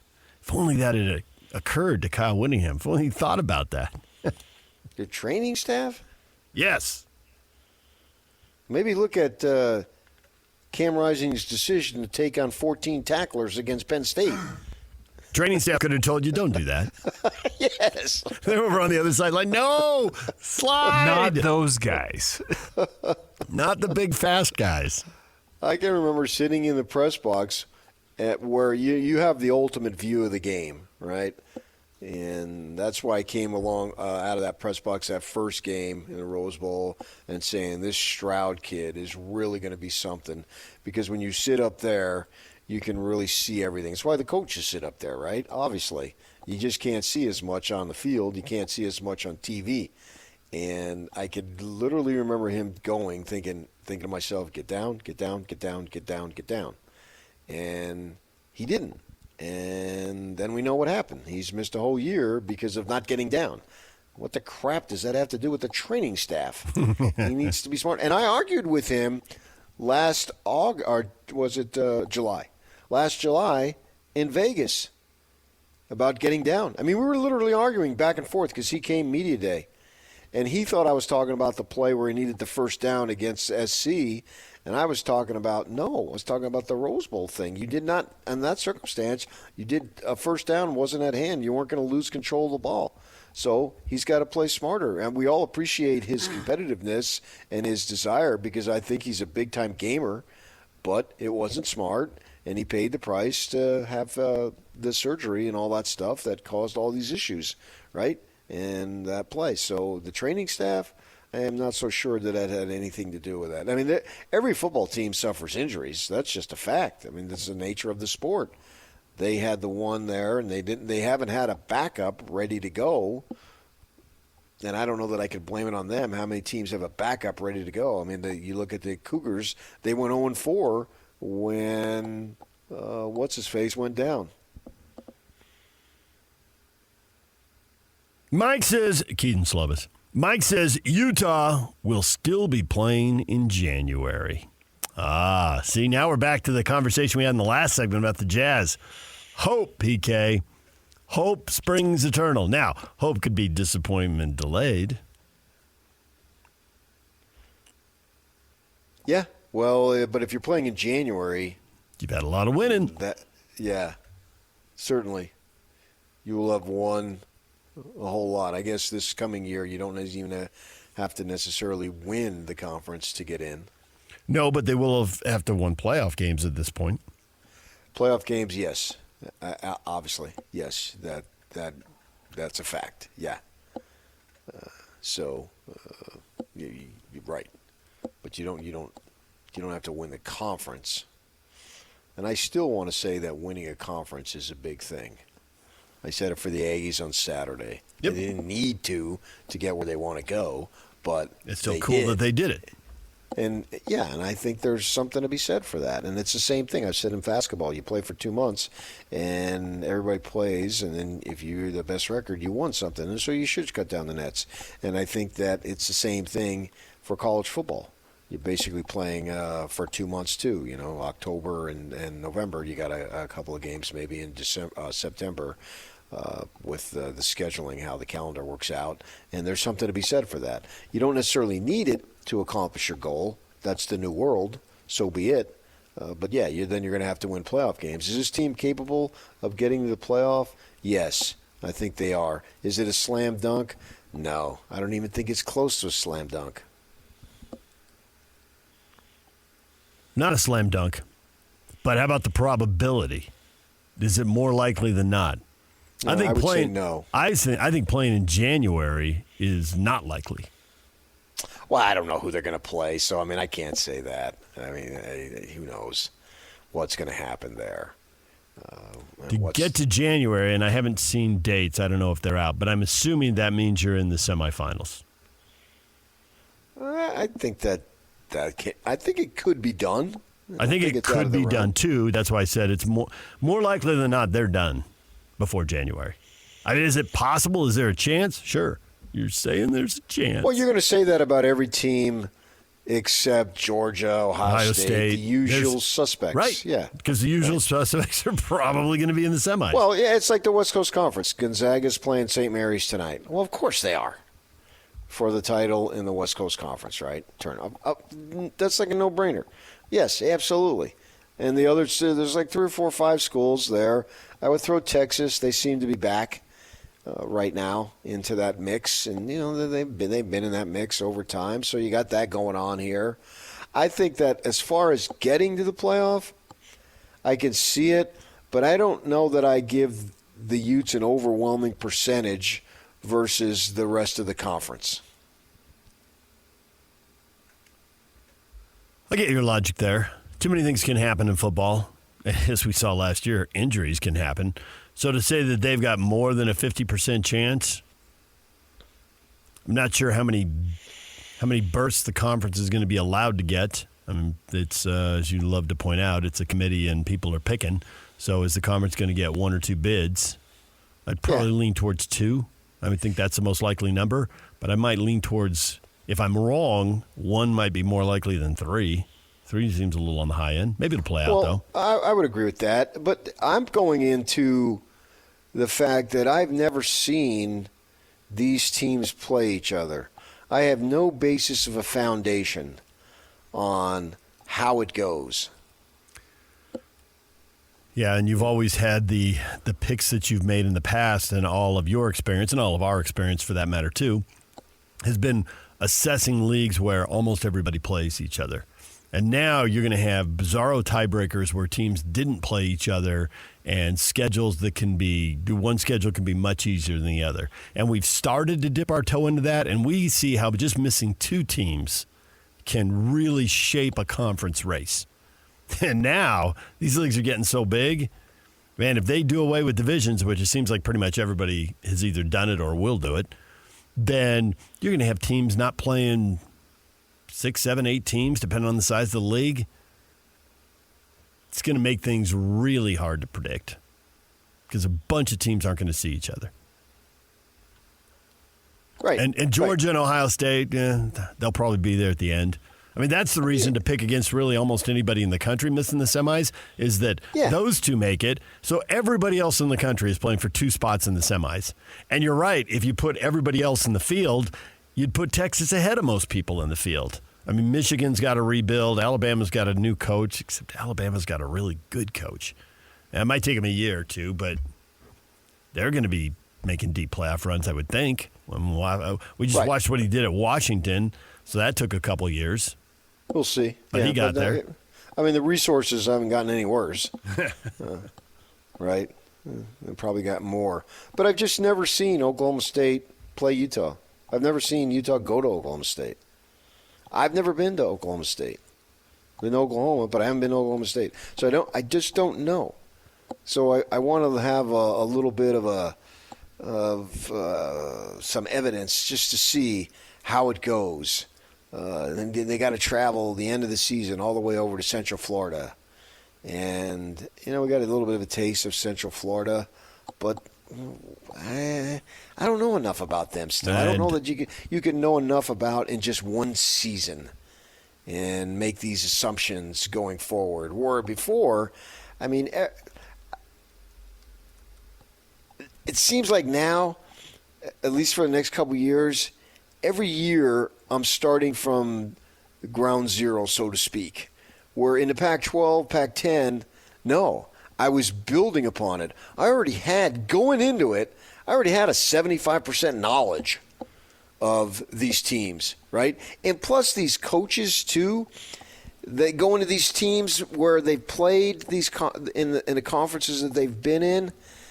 To a large extent, they had a 3-4 year history on those individual players because they've been exposed to them basically since the 10th grade.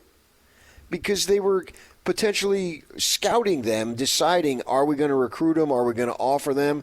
Well, in order to decide whether you're going to offer somebody, you got to have some film on the guy. You got to be able to know some people and talk to people about the kid, blah, blah, blah, all that stuff. I wonder how much of that is happening now when you play Baylor, you play Oklahoma State and Houston, you know what I mean? Iowa State. How many overlaps were there? And it always amazed me that these coaches knew of so many of the players on the other team because they brought them in on an official visit. They brought them in on an unofficial visit, whatever it might be. So they've been around them for so many years before they finally get to college. Even if they weren't recruited, they still knew their high school coaches and still talked about them when they make small talk on a recruiting trip as they make small talk to build recruiting relationships that are going to later on. They just talk football and they talk about players. And so they know. Absolutely. They know. They go to the schools and talk to those coaches. My wife sees these coaches all the time. Right. And sometimes she has to tell the coach, I got to go back to work now. Yeah, they talk to them. Right. Well, building relationships, find out information. But when the Utes were in the Mountain West and no, threat at that point to recruit head-to-head with the Texas Longhorns, Kyle still knew Texas's roster and knew that Texas could beat USC if they met up in a bowl game. Mid-season. I remember him telling me that. I couldn't believe it. And he totally called it. USC will beat everybody except maybe Texas if they run into him in a bowl game. How did he know that much about Texas's roster? That was at the point they were still recruiting the Mountain West kids and knew they couldn't even talk to those kids. It was just a waste of time. Right, and I think that we're underestimating to a good degree how much talent Utah lost. I think we would have seen it in 2019 to 2020, but we didn't really have a 2020 season, right? It was a waste of time. And they lost so much talent on the defensive side off of that 2019 team. The next man up, that's a nice, catchy phrase, and it's tough guy mentality, and you got to have that. But you can't have another. You can't with the best players. You're just not going to have those guys 2 and 3 deep. Right, and we didn't get a fair evaluation because as I said, there was basically no 2020 season, right? So to an extent, it didn't even count. And if you try to tell Kyle that it counted, you better be in your car with your foot on the gas. Because he's going to come running after you, right? Because he insists that season doesn't count. And I agree with him. So we never really saw. It's like those guys, the Clark Phillips of the world, they got 5 practice games. And so then the next year, then they had been in the at least in the program for a couple years. By the time the games count, we got back to the regular season, the normal season probably is a better word. And here, I just think, man, they're losing some, I believe, really, really good NFL talent. Now, that's not to say that they don't have guys to replace them, but I think they'll take a hit. But I also think that to an extent, maybe it'll be offset. Like, for instance, they don't lose linebackers, so they may not be as good in the secondary, but they're going to be way better at linebacker. Yeah, that 2020 right? season. And it may take some time. That 2020 season was also impacted by a quarterback injury to their starting quarterback that we probably didn't fully appreciate at the time because we hadn't seen how well he played, and they ended up going 3-2 in 5 games. But maybe they would have been a 5-7 or 7-5 team or whatever over 12 games because they'd already taken one injury, and what if there'd been another? But it was a bizarro season. Yeah. So they were, in a sense, they weren't on the clock. And I just don't know that you could replace a Cole Bishop and a Vaki and Jonah Ellis so easily. Yeah. And you're going to have to do it, and that's what you want. You want to have to replace NFL talent because that meant you were pretty good at those positions, which they were. How's that going to play out? Now, that's not to say that it's going to be a major problem. Not really sure. To the left, because I got to see these kids out there. Then I combine it with a bunch of opponents that I've never seen them play. I still like their chances, no doubt about it, but I like 2 or 3 other teams' chances also. You got new coaches, you got the transfer portal, and then you start looking at teams, and then you realize, oh, wait, they're not going to play that team, so what does it matter? But you don't have the schedules down for, well, who are the other guys not going to play? Is somebody out there who we think is decent really got a super soft schedule, which you may not even know yet because you don't know that the 2 toughest games they got on their schedule, they're not going to face the starting quarterbacks or the defensive end who, wreaks havoc and You don't know. You don't know until you get there. But I'm looking forward to that first league game. September 21st, I think it is, at Oklahoma State, if I remember, and I'm 99% positive I do remember, because they got that Ollie Garden kid, that Oklahoma State running back, and Utah, Woodingham would give up years of his life if it meant we stuff the run. I mean, that's who he is, right? And how is Oklahoma State going to do? They got the really good running back. Kansas has got a really – well, they don't play Kansas, so I guess that doesn't count. Maybe they can get them in the final game, but I don't believe they got Kansas in the regular season. Just how's that going to be? I think that first game right off the bat will tell us a fair amount. I'm looking forward to that. I expect that the Utes, as they normally do, go 3-0 in non-conference. We know they got SUU, Baylor, and then they got to go up to Logan. But then that first game at Oklahoma State, I love that game. That's a tough game right off the bat. They come out of there with a convincing win. Yeah. I mean, and if they lose, that doesn't really matter. They lost that first game to SC a couple years back and still went to the Rose Bowl, right? So it's not like it's devastating. But I just we know Kyle demands that you stop the run. And Oklahoma State, that's what they want to do. So that's a good indicator, I think, of how the season's going to come and how it'll be. And I'm looking forward to that very first game. Well, assuming stuff months out, I assume if they get that, that's a great road win. I wonder if you will hear either on game day when they're picking the game or whoever the announcers are broadcasting the game, early on when they're setting the scene, this is a potential Big 12 title game preview. Is somebody going to drop that? Because, I think so. Yeah, because it is, which is why you're getting all fired up about it now. I believe it could be. Yeah. Yes. This could be the toughest game on the Utes Big 12 say schedule. That. Yeah. It very well could be. Yeah, it could. Absolutely, it could be. But then there'll be one or two surprise teams down the road. Iowa State was a surprise team last year. No doubt. Can they do it? I mean, I saw Shedeur Sanders put on social media for Colorado. Every day he wakes up, people be hating on them. All right, play us against the world. I mean, I don't think about Colorado at all this time of year. Absolutely not. And maybe they'll be substantially better. Who knows? I don't know. We'll see, because they got to play Colorado after they play BYU. And BYU, we always know, is an emotional game. So maybe there's a little bit of a letdown for the Utes, and they have to go over to Colorado the following week, playing BYU the week before. Maybe so. Well, I hope Shedeur Sanders is healthy the whole time to see what they can do. It's so weird. For like 50 years, BYU or Colorado has been the team at the end of Utah's schedule. And now they're in a league with both of them, and neither one is at the end of the schedule. What are they doing flying to UCF for the last game? How are they not ending up with BYU or Colorado? TV? Is that what we should say? I don't know how they did that. DJ and PK, it's 97. Sure what went into that. Yeah, it's 97.5 The Zone. Coming up in the 9 o'clock hour, Mark Durrant, BYU basketball radio analyst, is talking Big 12 tournament. And Al Jefferson, former Youth Center, joins us. It's the 2010s night for the Jazz as they host the Celtics and reflect on the 5 decades of Jazz basketball. We'll talk at Al at 9:30. We're giving away Jazz tickets to see the Atlanta Hawks March 15th at the Delta Center. That is on the other side of this break. Stay with us. It's a Utah Jazz Ticket Tuesday. We promise tickets. Atlanta's coming to town. Quinn Snyder's bringing the Hawks in. Big game in the draft order race. We've got tickets. March 15th at the Delta Center. Jazz and the Hawks. Do it, Yuck. It's a Jazz Ticket Tuesday, and your chance to win Jazz tickets is right now. Be caller number 12 at 801-575-ZONE, and you'll win tickets to see your Utah Jazz at the Delta Center. Presented by UCCU. Love where you bang. Y'all can get a winner now, 801-575-ZONE. If you don't win right now, 801-575-ZONE. We'll have 2 more tickets at 9:30, and Jake and Ben will have tickets at 10:30 and 11:30. We'll have tickets all day long on the half hour every hour.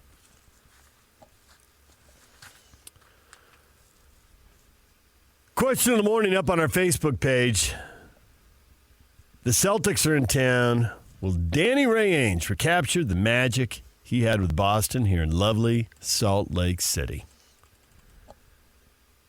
Overwhelmingly, the answer is no, PK. Clinto Pete says, you mean the team Brad Stevens built? Or the one that Ainge traded for an NBA MVP? Brad Stevens getting a lot of credit right there. Brad, so the coach builds teams? He was the coach. He's now the GM, and he certainly tweaked the team. But the two best players are the guys that Ainge went and got. It's been a couple of years, as you pointed out earlier. Players are going to come and go. And you could argue that the third and fourth best players, bringing in Holiday and Porzingis, okay. But you don't, you had Smart, so you had a pretty good player. And they had pretty good results. They haven't won it all, but I think it's 5 conference titles in 7 years. Conference finals appearances in 7 years. Which is what the statues did, and we celebrate that here, so a little hypocritical to celebrate it here and then go, that's nothing over there. And I think it is worthy of some celebration because those are good runs. And so I don't want to dismiss that. That level of winning is nothing to be scoffed at. They didn't ultimately get it done with the statues, and we'll see if Boston ultimately gets it done. But there's something to be said for putting consistent winners out there because we talk about how individually players can have games, can have streaks, but greatness is defined by consistency, right? So that's on an individual level. I think it applies to a team level too. That's a very, very good run. And ultimately with our postseason mentality that we have in sports now, I think that's the case because we've had a number of multiple winners, and then you can go Tiger with the majors. It seems like that's really the only thing that counts these days. But you look at Ohio State, right? They lost a game this year. Oh my gosh, they're bums. It seems outrageous. They went 11-1. It does seem outrageous. What a disappointment. But people who I thought were serious people, maybe they were serious people, are talking about, well, Ryan Day loses to Michigan this year. His job's on the line. He lost one game. I know. It's Michigan, and you got more resources than most of the team you play, and this Michigan team has just lost its coach, its quarterback, and everything you just said in the last segment about the Utes losing a bunch of NFL players. Well, Michigan's losing even more NFL players. So I do get that a little bit, but man, guy lost one game. If he does it again next year, we whack him. Right, but that's just the way we are as sports consumers these days. It's all about who won. And everybody else, it's a little less in college. Well, but still, for the select few, and I guess you want to be in that category to where if you go 11-1, wow, what a bitter disappointment. I'm saying that Utah State and BYU in basketball, Utah State, BYU in basketball, they've had such great regular seasons that if they go 0-1 next week, then that to an extent spoils the season. And it's like, you got a little bit of a fraud going on there. Maybe more so for Utah State since they don't play in as good a league, although this year this league was outstanding. But that's, in a sense, you want that because that means you achieve something and you're expected to achieve more. Now, Boston hasn't gotten there yet, but Ainge is, if they get there, I think Ainge can take a little level of satisfaction. We know he went back when he was on a job. We saw him on the floor there a couple years back in the playoff because he does have an investment in that team, and he did put it together. Plus, he did bring them a title a few years back with the Garnett, Pierce, and Allen thing. And so when you look at what the broad nature of the question, can he recreate here what he had there, you have to include the time that they did win and the time that they did make a couple of finals appearances, right? I think you do. Then going forward here, asking can he recreate that. It's probably going to be a long shot, but it was going to be a long shot when Dennis Lindsey, Scott Layden, Kevin O'Connor. It's always going to be a long shot. How's that any different from anybody else who's ever held the job?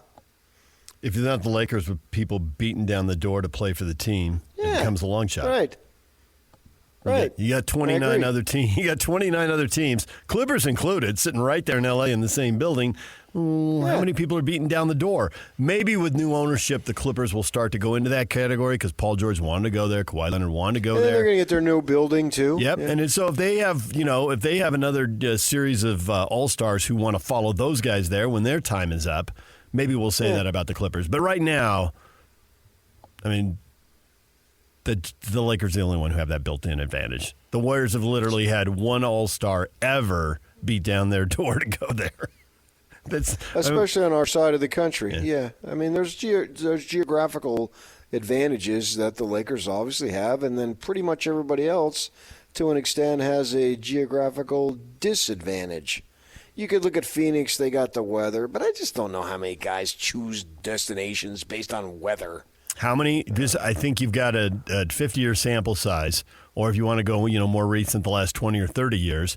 How many guys have tried to leverage their way to Phoenix? I think the people who are there appreciate it. I think they like it, but they're not so desperate to get there that they leverage everything the way. Well, I mean, we can go through the decades, all the Hall of Famers who've leveraged their way to L.A. one way or another. Free agency or demanding a trade or talking to teams before a draft. I mean, just Kareem, Shaq, Kobe, and LeBron off the top of my head. That's a pretty decent quartet right there. Don't forget Bob McAdoo. NBA scoring leader. He could fill it up. Yeah, I think that's overrated. I know when I was covering the Utes or college basketball for the Watchdog, the winters always seem to fly by because you're so grossed in your work and you're gone. Every other week you're gone for the whole week basically. So it's like you didn't even remember what day it was, and blah blah blah, and you'd have to question yourself. Okay, I'm especially in the Mountain West WAC where so many of the travel partners you had to get on a plane. And so then what floor am I on? What room am I in? And I can only imagine the NBA. It's multiplied by that. So the weather is. I just don't think it's that big of a deal as far as that goes. You'd rather have 65, 70 degrees sunny, but you're playing ball and you're focused on your work. So it's a long shot no matter what. So you have to look at Ainge here in this position compared to his contemporaries and the guys who held the job before. Well, and there's been some they've made some good moves, right? These GMs that they've had here, speaking for the Jazz, they've had some stinkers, but they've had some really good moves too, right? And probably if we look back in 5 years, we're going to say, he made some good moves and maybe some stinkers too. But I look at him as having just as good a chance as anybody else who's ever held the job. The Ladens, O'Connor, on and on. Tell me where all those draft picks are going to fall. Or is he just going to trade them away before he knows? That's the leverage. That's what he traded the 2 stars for. So that's the key to the rebuild. If there's anything to second guess right now, and we're second guessing something we're still early in the story, it's why not go further all in the rebuild and see if you can turn your picks, which instead of picking in 8, 9, 10, 11 range, you give yourself a chance to pick top 5. Now, I fully recognize you can miss on top 5 guys and you can hit on guys in the 11 range. And maybe that's the answer. Maybe that's the answer why they didn't do it. But it does seem weird that they bring in – well, why bring in a veteran like Olynyk, who is going to help you win a few more games than some rookie, right? Everybody knew that. Everybody could look at the Spurs roster and the Jazz roster and pick the Jazz to finish in front of the Spurs. But the Spurs are going to end up with a better draft pick and a chance to get a better player. Now, they got super lucky. They only had the 14% chance, but somebody had to get Wembanyama, and it was them. The Jazz didn't really give themselves a chance. Even as slight as it would be, somebody had to get it. Maybe it could have been you. And when Ainge built the Celtics, he built them with 2 number 3 picks. So just getting up there near the start gives you a chance. A chance that they don't have here. You can't get a player like Tatum if you're going to draft 9th. He's gone.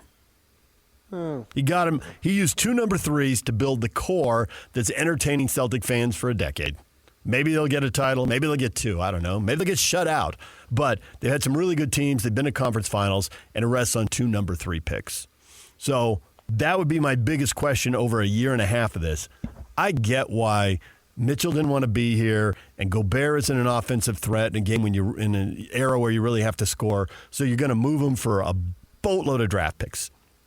But you're not giving yourself, when you know you're in a rebuild, a chance to draft the next Jason Tatum. Now, maybe you can get the next Giannis or Joker because nobody saw those guys coming, and they went way late. And so if that guy's on a board, you got a shot at that kind of player. You don't have a shot at the Tatum player. Yeah, but you got to get something back. You can't just give away Bogdanovich and not get anything back. The league rules don't allow that. So you got to get stuff back and go trade with Charlotte then if you want the highest pick, right? Because they seem to suck every year. But if Charlotte ain't trading you anything, well, then you got to take what's available to you. You can't just say, well, I want to be in a position where I'm going to make sure we get the highest pick. The fact that they traded for Gobert and Mitchell, and both of those kids were all-stars, that basically eliminated them from sucking. So I don't know that you can look at Ainge, Jay-Z, Ryan Smith reign and say, man, they should have gone all in on tanking. How are you going to do that? You're going to make these trades, and what are you going to? These guys are premier players. You're going to get stuff back that's going to make you better, and you had some talent existing. They basically gave away Bogdanovich. Well, I don't know that you're going to give away everybody for the opportunity to draft one Biyama, and then if you don't get it, you got nothing. Bringing marketing in because he's a piece you can build around for a few years. But holding on to Clarkson or going and getting Olynyk, they're good enough. They're going to win a few games. Yeah, but who would they get Olynyk for? I got to look. Was it Bogdanovich? I can't remember. He made a flurry of trades at the same time. I don't have them all memorized. So when you trade him over to Detroit, you're going to have to get something back. You can't just trade him, and here we'll give him to you, and we'll get nothing back. We'll give us 17 G League players. It doesn't work that way. Yeah, you're right about Bogey. You're right. So you got to get something back. And then you can flip that. Well, they did. Well, eventually, after they won games and jacked up 2 draft positions. Well, a year and a half. Yeah. I don't know that that's eventually. But then, okay, so you get Olynyk back, but then it's the same premise. Then you're going to have to trade Olynyk, and you're going to have to get something back. Yep. So you're chasing your tail here. It's never going to change. You would have had to set up sucking 3 years before. It's not like the Spurs woke up, Wembanyama's available this year, let's really suck. The decision has to be made way before that. And I guess the Spurs made it when they traded DeJounte Murray to Atlanta. And even before, there's other part of things that go into that, yes. So I don't know that it was ever going to happen. They didn't really have a chance. Yeah, the Spurs are about to miss the playoffs for the 5th year in a row. Right. Which is only Charlotte has been out of the postseason longer. So that means they went 4 years. So let's see where they are in another 2 years. Maybe they'll have their own pick, and it'll be up there at that point. DJ and PK, it's 97.5 The Zone. We are talking Big 12 tournament with Mark Durrant in 15 minutes. Ladies and gentlemen, may I present... This is JJ and Alex. Did basketball ruin this year a little bit of what football is going to be going through? Oh, they had a tough season. Bad 2023. And then suddenly are world beaters once you really get into it. If I'm being honest, I think it turns the pressure cooker up on BYU football because everyone's like, well, the basketball program, who we thought would have the more difficult transition, it's been the complete opposite. What's going on with the football program? Why couldn't you have at least been more competitive? BYU's in the top 25 in basketball. Where were you guys last year? I think that can turn the pressure cooker up a little bit, and that's probably a good thing. Catch JJ and Alex afternoons from 3 to 6. Presented by G2G Bars on 97.5 The KSL Sports Zone. Youth sports volunteer that you know for the Hercules Hero of the Week. Submit your nomination at kslsports.com/contest and then listen every Thursday afternoon to JJ and Alex for the winner. Help us celebrate the efforts of those volunteers making an impact with the Hercules Hero of the Week. And it's sponsored by Hercules Credit Union. I got a couple stories here that come together, PK. One of them we talked about earlier this morning, and one of them we've been talking about for about, a month or two now. Earlier this morning, we were talking about Drew Pine, quarterback at Arizona State and at Notre Dame. He's transferring. He's going to be at Missouri. This will be his third team, and he's still got 3 years to go. So how many teams is he going to play for? The Duke-North Carolina rivalry, probably the quietest season-ending Duke-North Carolina matchup I can remember. There just wasn't much hype around it or anything, although I think, they don't have their legendary coaches, but they got pretty good teams. But it was outdrawn by the Big Ten women's title game, Iowa-Nebraska, which went overtime. And from 6 TV ratings. Yeah, and Caitlin Clark goes nuts. Now, men's basketball has been hurt because all these players, the 1 year, you don't really get to know them. You don't know. You can follow the Caitlin Clark story for years. Football is wildly popular. Can transfers eat away at that? Sure, but then if your team's winning, who cares? Well, will that drive it? Because North Carolina and Duke are winning, but the country doesn't care. The local people care. I'm sure it was a big deal there. Yeah, but you're comparing that to Caitlin Clark. One of a kind. Yeah, one of a kind. That's like comparing all NCAA tournaments to Magic and Bird. Final game, I mean, the literal title I get game. it. I get your game. Yeah, it's still. So, the most you got watched those game. two. They haven't come along since. What was that? 79, 80. 79. When those guys 79 when they played the Huntsman Center. Yep. We're coming up on 45 50 years. 45 years. And that's still to this day. So I don't know that that's a fair comparison. You had this gal who received so much hype, and we got to put the race in there. I know that makes you nervous and all, but that's an issue. And she's straight. That was an issue. People have written about that stuff. And she's a phenomenal ball player, which most takes the cake for me. I don't care what she is, what she looks like, who she dates, whatever. She's a phenomenal ball player. That's something that is worthy of watching. And you're running out of time. It's not like you can watch her next year in the conference tournament, right? This is it. It's now or never. So it's over. But, yeah, I think that eventually college sports has the potential to do themselves in. I'm looking at it right now. This Ross Dillinger, Nick Saban to his wife, came to me before his retirement and told him, why are we doing this? She told him the players now only care about how much money they are making. Okay. Yeah, there you go.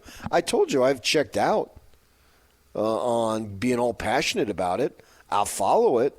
When the ball kicks off, it's still a game, so you can have fun with it. And, of course, it's the job, so I have to do it. I wonder when I'm done working how I'll feel down the line.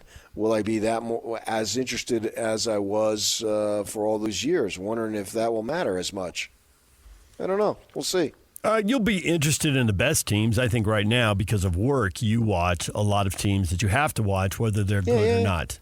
Yeah. And like everybody else, the best are the most entertaining. Of course we watch winning teams. They're the best at what they do. If a team's grinding their way to an NIT bid or if a team's in a major rebuild, you're not sitting there and watching 4 quarters of 82 games. You do now because it's the job. Right. But this is what they wanted. This is what everybody wanted. They should be paid. The coaches are being paid. So now they're paid, and here we go. Yeah. The same story says not only did more than 3 million people watch Caitlin Clark, but 2 million people watched South Carolina and LSU, and 1.5 million watched the USC-Stanford Pac-12 women's tournament final. So I watched it. I think the whole sport is benefiting. Obviously, Caitlin Clark off the charts. But across the board, that's 6 teams. Is that how we judge by TV ratings? That's the ultimate barometer? That is a pretty big one because people get paid for it, and you know it's all about the money. And the bigger ratings you have, the more money you get. DJ PK, it's 97.5 The Zone. It is a Ticket Tuesday. Coming up in 30 minutes, we will be giving away Utah Jazz tickets to see Atlanta coming up on Friday night. The tickets are brought to you by Utah Community Credit Union. Learn and earn the app paying your family to learn about money. UCCU, love where you bank. Coming up next, Mark Durrant talking Big 12 basketball tournament in Kansas City, and then Al Jefferson, former Jazz center, at 9:30. Get an in-depth look at the ups and downs of Nickelback's roller coaster career when Hate to Love, Nickelback, comes to the big screen for 2 days, only on March 27th and 30th. Book your tickets now at nickelbackfilm.com or visit the website to enter to win tickets to a screening near you.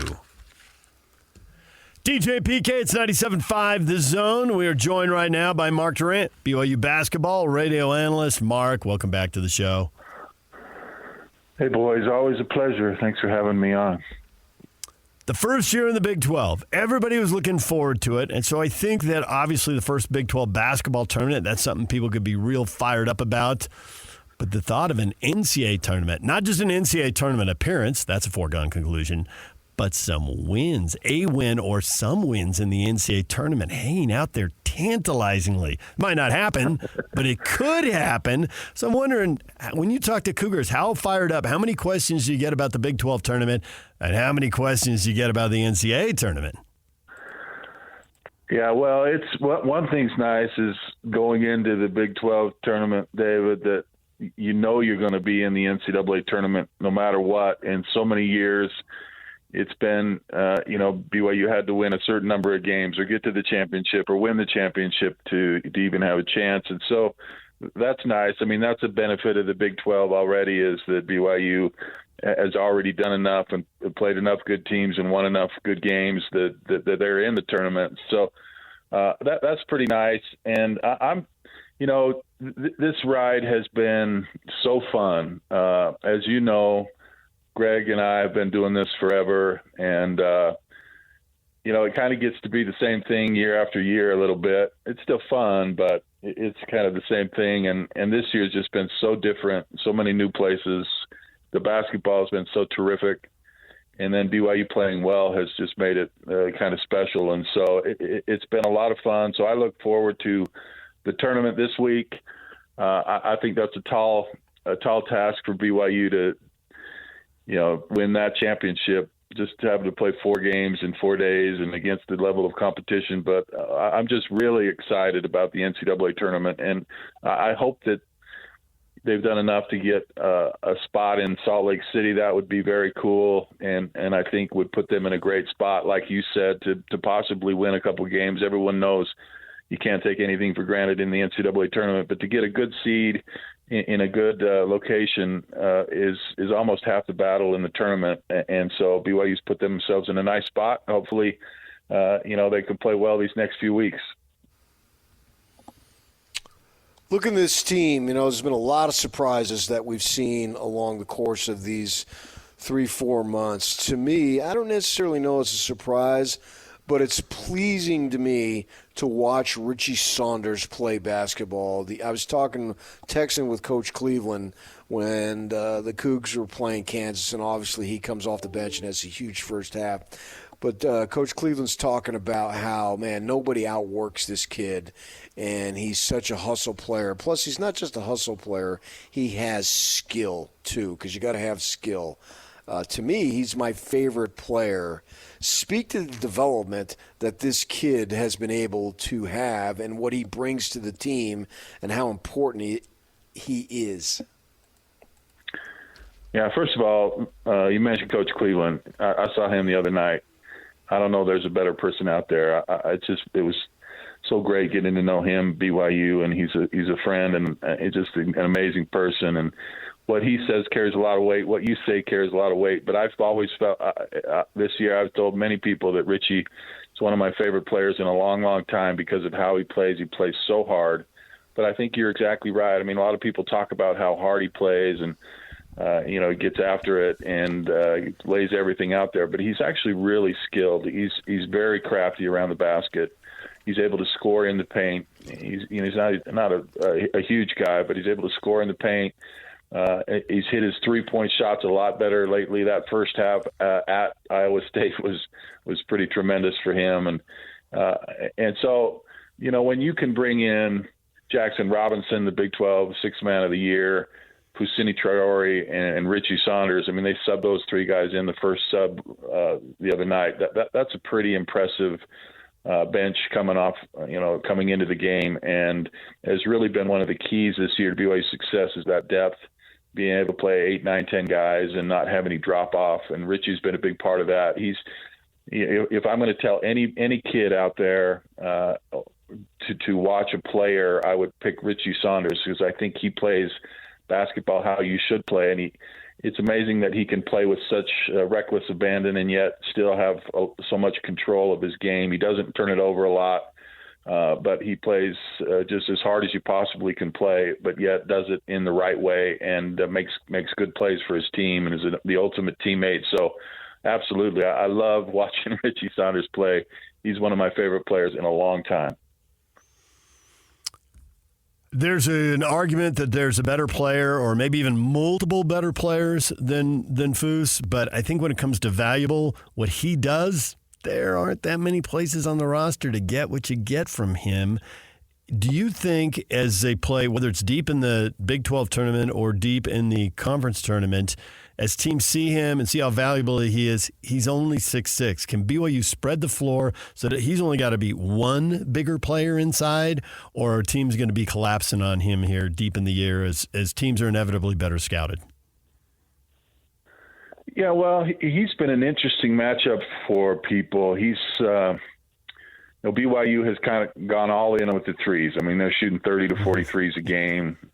And so that's pretty crazy. And I think what Foose brings to the table is he brings an inside presence, so teams can't completely focus on the three. And at times, it's a very difficult decision in a scout on what to do with Foose.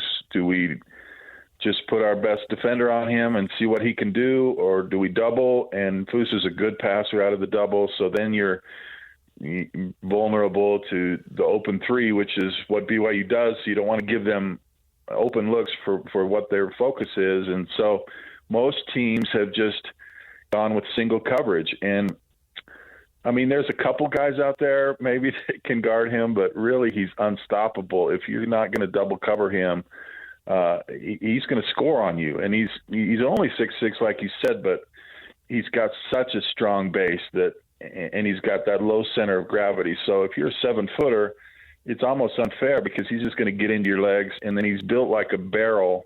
So he's able to create a vertical space where he can then, once he moves you into the paint, then he can get a shot off without it getting blocked because he's created such separation between him and his defender with his big body. And it's just been really impressive to watch him go to work. He had about 6 weeks where he was injured and took him a bit to get back into with his confidence. But right now he's got a multitude of moves and he's able to create space. And if that double team doesn't come, he's going to score on you. So it's a tough scout for any team. If you can figure it out, more power to you. A lot of teams haven't figured it out, but it's such a nice combination to have Foose and Ali Khalifa because they're such different players that they give you completely different looks when they're on the floor, and it makes it very difficult for teams to figure that out. And also, some teams it's better for Ali to be on the floor. Some teams it's better for Foose, but just to have that option for Mark Pope has been really helpful this year.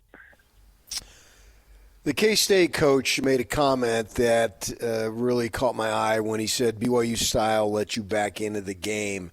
And, that could be taken as a shot, particularly when he had said over the summer about the one recruit that left and went over to his team from BYU. Yeah. And so I don't necessarily know that he meant it as a shot, but I can see where it could be taken given the fact of what he had said over the summer.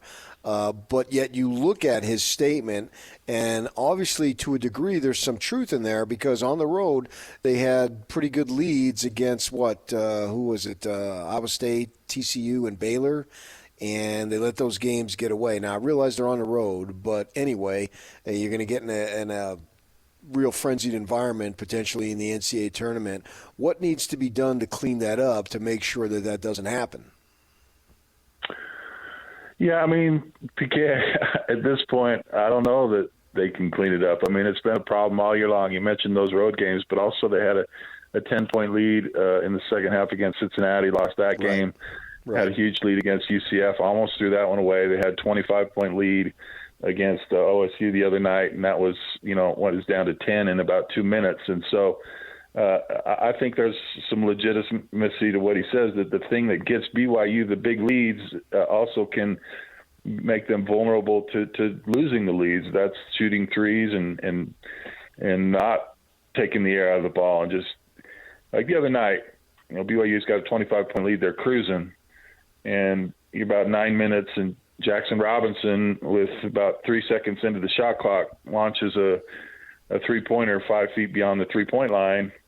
And you're like, it doesn't go in, but I mean, that's his shot. So he shoots it. And it's that's if the three's open, the guys shoot it. And maybe it's not the smartest thing in the situation because he missed that one, and they went down and made a three and got some confidence. And 2 minutes later, it's a 10-point game. So, and it's not a criticism of Jackson. It's just the way BYU plays. And I don't know that you want to change that because it's been successful, but it's a big concern. Some games they've played well at the end of the game and finished it off, but there's been games that it's been a concern.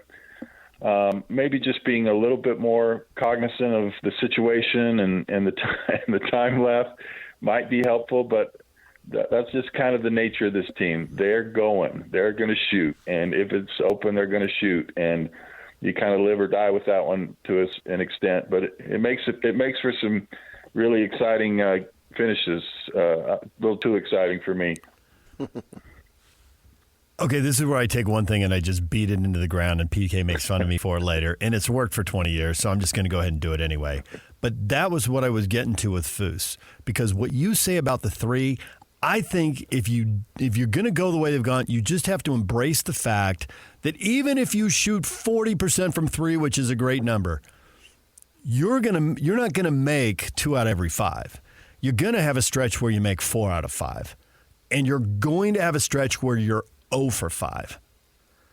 Yeah. So when you're in that stretch, either the coaches or the guard who has the ball, traditionally the point guard, but if I say that, the whole thing will get derailed, has to know, give the ball to Foose. He's the guy who's not three dependent. And if he's one-on-one paint for all the reasons you said, your odds of scoring and stopping that run and getting a little momentum go way up. And this is why coaches scream about defense all the time, because when you miss your 5 threes, if you're smart enough after maybe 3 of them to give the ball to Foose and get a bucket, and if you're defending and rebounding at the other end, the team's not going on a big run. But I think a big part of the puzzle that you can control here is if you have 3 empty possessions and you've been shooting threes or maybe turning the ball over, it's time to give it to Foose in the paint. And if he's one-on-one, he's probably going to fix things for you. Dave, you missed your calling, man. I like you as a coach, brother. I mean, listen, that makes a lot of sense to me, and I'm sure that BYU's coaching staff kind of understands that, and maybe that is something they can do better going forward. But I think the formula has been, and Mark Pope in the metrics, all those kind of things has been, yeah, we like you said, we are going to have tough stretches from 3, but overall, if we just keep to that we're going to make enough and we're going to win. And I think the stat that Greg put out is that they shoot over 32% from the 3-point line. They've lost 2 games. So I think they feel confident that that's the right approach. But listen, I grew up with Roger Reed. We were about getting the ball into freaking Gary Trost and Russ Larson every time down the floor. I mean, that was how we won. And so I get it. And you've got such a talent in Foose down low that makes a lot of sense. And they've done that in some games where they have gotten Foose touches. But I think Foose is a pretty good free throw shooter. And like you said, and we've talked about, is pretty dominant down there. So I think it's a really good strategy, particularly when the game's getting out of hand a little bit and the other team's getting hot, is to get the ball in Foose's hands, try and get to the free throw line. And maybe we'll see that more. It's not like they haven't done it at all, but you're right. It's sometimes in those situations, I think it would pay to make some modifications late in the game to avoid a lot of what we've seen with the comebacks. But with that said, I mean, we're making it sound like BYU's, have had some disastrous play. Yeah, there have been some dicey situations, but they're also, fifth in the Big 12 and have looking at a good seed in the NCAA tournament. So they've certainly been successful, but your point is well taken that perhaps in those types of games when it is getting out of hand, I do think that's probably the best way to go is to get the ball to Foose because he's been so good in the paint all year. If DJ missed his calling, what is actually my calling? Rockstar. Are you kidding me? Obviously. PK, man, you were born to do this, man. This is your calling, brother. This is your calling. There's no one better than you, and you know it. And that's what makes you great. You're the Michael Jordan of morning sports talk shows. I don't know, man. PK. Please, I'll give you 10 more minutes. Just stop. PK and Kiss, you can't see that working, Mark? I think that tour just packs arenas across the country. I'd definitely go see. I'd go see that. Definitely, absolutely. I don't listen. The great thing about PK, I mean, he was around when I was playing. It seemed, and so he's just an institution in this state. So whatever he wants to do, he can do, as far as I'm concerned. PK, you are the king of morning radio. I just want to say that too. I didn't hear you. What'd you say, Brady? You're the king of morning radio. Who is? You are, PK. He pays Yak $20 to play that drop. All right, Mark. We'll let you go. And I didn't bring that up because I think that BYU is terrible. I brought that up because I think making that decision could be the difference between being in the Sweet 16 and not being in the Sweet 16. So you may be right. You may be right. All right. Thanks, Mark. We appreciate it. I love you guys. Anytime. Talk to you later. Mark Durrant, BYU basketball. You're going to hear him from the Big 12 tournament in Kansas City for as long as the Cougars stay in the mix. And right now, we don't even know who they're playing in Game 1, but we're going to find out in about an hour. That tournament will get going in Oklahoma State. We'll play that first game, and we'll see what happens with Oklahoma State and UCF. That game tips off in an hour, and BYU gets the winner of that game tomorrow. DJ and PK, it's 97.5 The Zone. We're taking a break. When we come back, we give away tickets to the Utah Jazz because it's a Utah Jazz Ticket Tuesday. Jazz and the Atlanta Hawks, March 15th at the Delta Center. And Big Al Jefferson will join us on the other side of this break. Stay with us.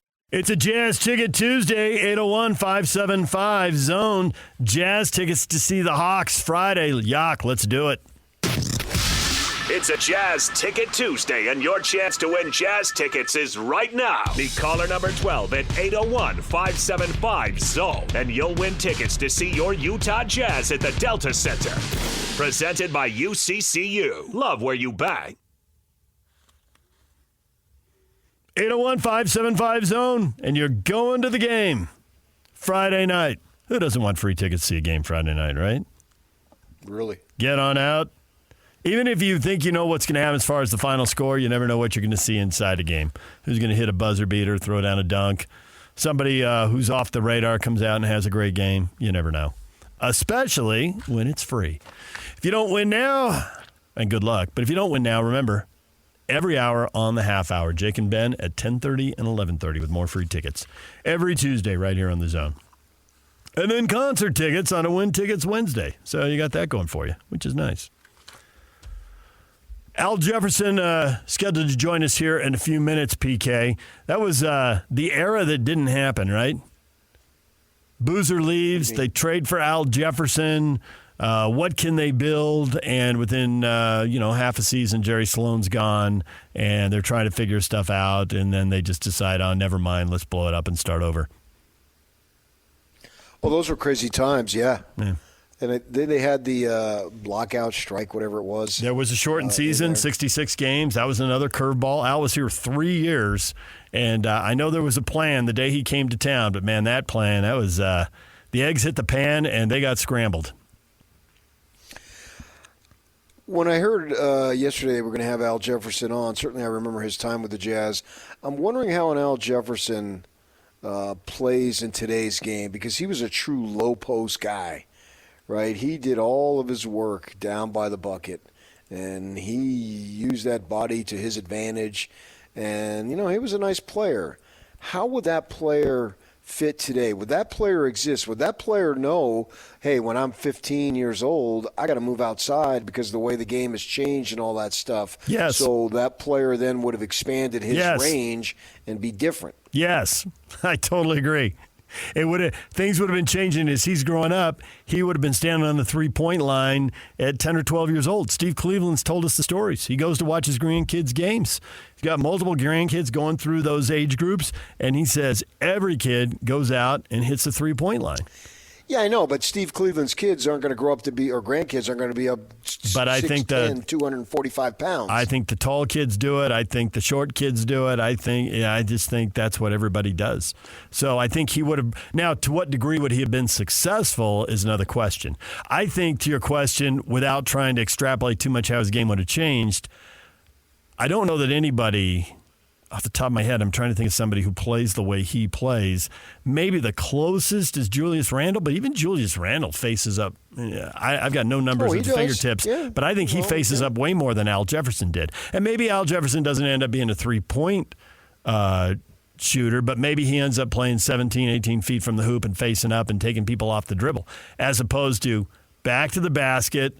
When he went outside, he was going to the mid-post. When he went inside, he was in the low post. His inside-outside game varied 2 to 3 feet. He never got very far away. He didn't get far away from the rim. No, and he was effective. So I'm wondering, though, would you change someone who's effective? I think it's more likely that the NBA would pass and you'd end up playing in Europe. I mean, don't you watch college players now and you think they don't have the size, they're not perimeter enough oriented, they're a good player, they're going to go make money somewhere in the world, but they're not going to make it in the NBA?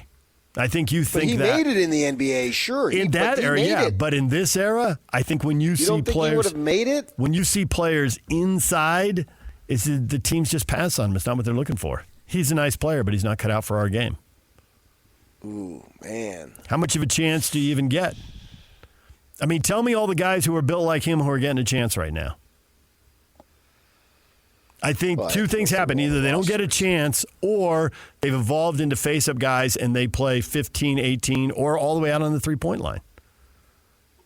He had more size than Foose. The guy on the local scene who plays the most that way is Foose. I mean, Utah's got 7-footers standing out on the 3-point line and hitting them.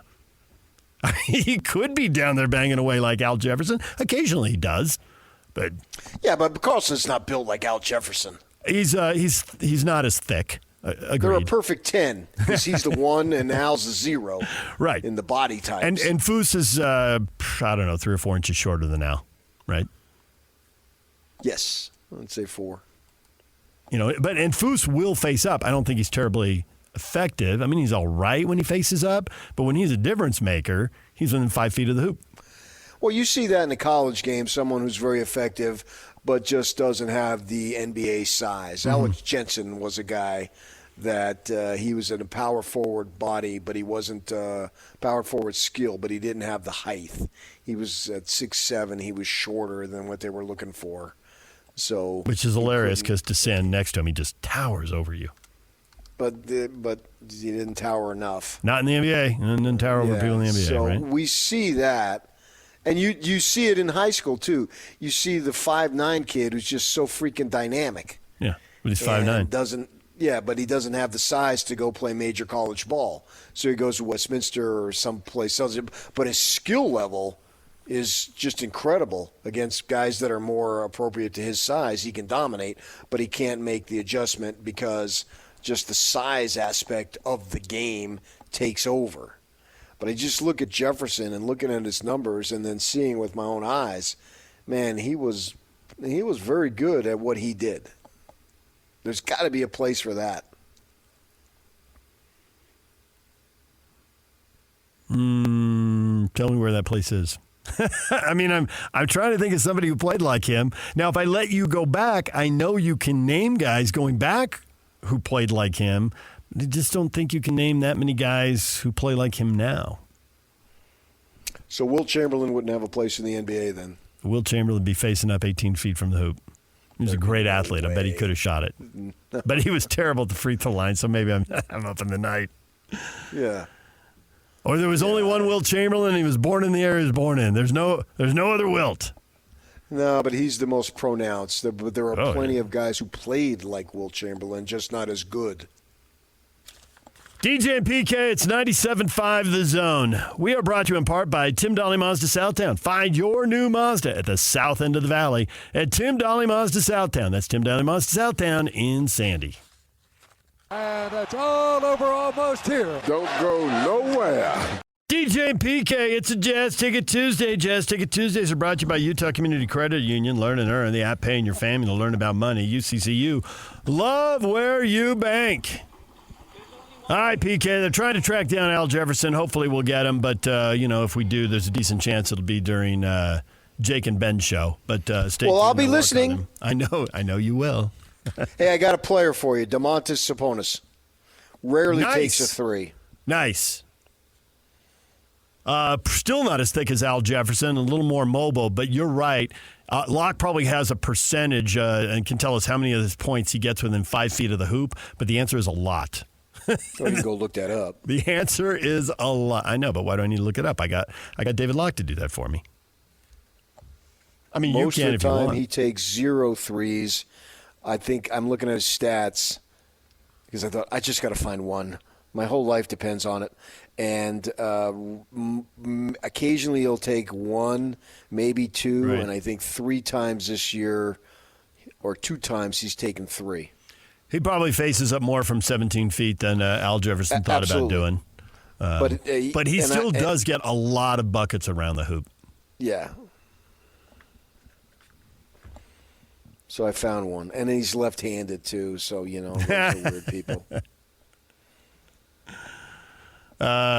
People who write left-handed are very weird. Thank you for that, PK. For those of you who don't know, I am left-handed, but you probably already figured that out, judging by his evil laugh. I could have been a left-handed pitcher in the major leagues. Probably middle reliever. But I blame it on Brett Kettering. I've mentioned him before. He was a kid who grew up in a neighborhood. He was 1 year older than me, and he was pretty much as into sports as I was. And I remember, and we were super young. I don't even know if he would remember this. He told me that it was illegal to pitch left-handed. I mean, I'm probably 4 and he's 5. Maybe I'm 5 and he's 6. I mean, we're real young. And so my dad had been left-handed, and he got a glove for the lefty, and he sees me wearing it on my right hand. He's like, "What are you doing that for?" He says, "I have to play right-handed. Brett Kettering told me it was illegal to pitch left-handed." Dad's just shaking his head like, kids will make up anything. It's illegal. Could have been a reliever. PK got it ripped away from me. So now I throw right-handed. Great. You ready for some feedback? Please. So many things here. The question, the Celtics in town tonight. Will Daniel Ray Ainge, is Ray really his middle name, or did you make it up? No, that's where I got the R from, buddy. Daniel R. Range. Ainge, not range. Ainge had range. Will he? It's right. Okay. Will he recapture the magic he had with Boston here in lovely Salt Lake City? Brandon, if he does, it looks like it's going to take a while. I doubt we're competitive in the West for the next few years. I hope I'm wrong, though. I agree, and me too. Don't you think there's a chance they trade for a veteran and this happens more, or veterans, and this happens more quickly? Yeah, but you're looking at it right now. Well, when that time comes, if it comes, then I'll reevaluate. But we're speaking this morning. So, Okay, I agree with you. Speaking this morning, I know they're going to have a lot of draft picks and a chance to make trades in June or July. Okay, sure, but I don't know if they're going to. You're the one. Are you just playing radio now? You're the one who said he's in his mid-60s. He doesn't have forever. He's going to trade a bunch of those picks. Yeah, you can anticipate it, but it's not here yet. It isn't. But you anticipate it. And but then suppose they do that, but then they turn around and get rid of Clarkson. So are we running in place? No, I don't know that they're going to do that either. But what do you got going there? And for all I know, they can trade Marketing. If he wants to sign an extension, I expect he'll sign an extension and be here. But if he does not, and I don't have any info on whether he does or he doesn't, if he doesn't want to sign an extension, then I not only think they might trade him, I think they should trade him. Well, that proves my point. Mostly those people are signing extensions these days. It's a lot more signing extensions than art by a pretty substantial margin. They want the guaranteed money, and why not? It's fantastic. It's a lot of cash. Understood, but if I don't necessarily know that they'll be the aggressor in the trading end, but if somebody calls them up and just overwhelms them. Go time. That is always a possibility. People pick up the phone and suggest stuff, and hey, if it's that good. Just right now, it looks like it's going to be another 2 to 3 year rebuild. That's not out of the realm. I'm with you on that. And it's subject to change, and I hope it changes too. I'd much rather be talking about where they're going to be ended up in the seeding and be looking at jockeying positioning to see who they might play. Well, right now, that's not even a question. We're not doing that. We're just watching the league, the standings, because it's what we do. But yet we're watching the bottom portion of it to see where they could end up and do they get their pick. And I hope they get their pick. I'm about stories, man. That's the whole point of the business, stories. Having the pick gives me a story.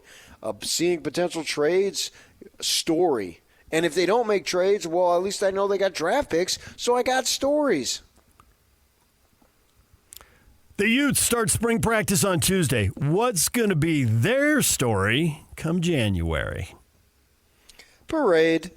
Earlier this morning, we read Mike's. Utah will still be playing in January. Mike, I hope you're right. I wouldn't bet on it, but man, do I hope you're right. I think the way the calendar lies out, that means they would have to be in the college football playoff semifinals. All right, well. That's rarefied TCU air. Made it. Rarefied air.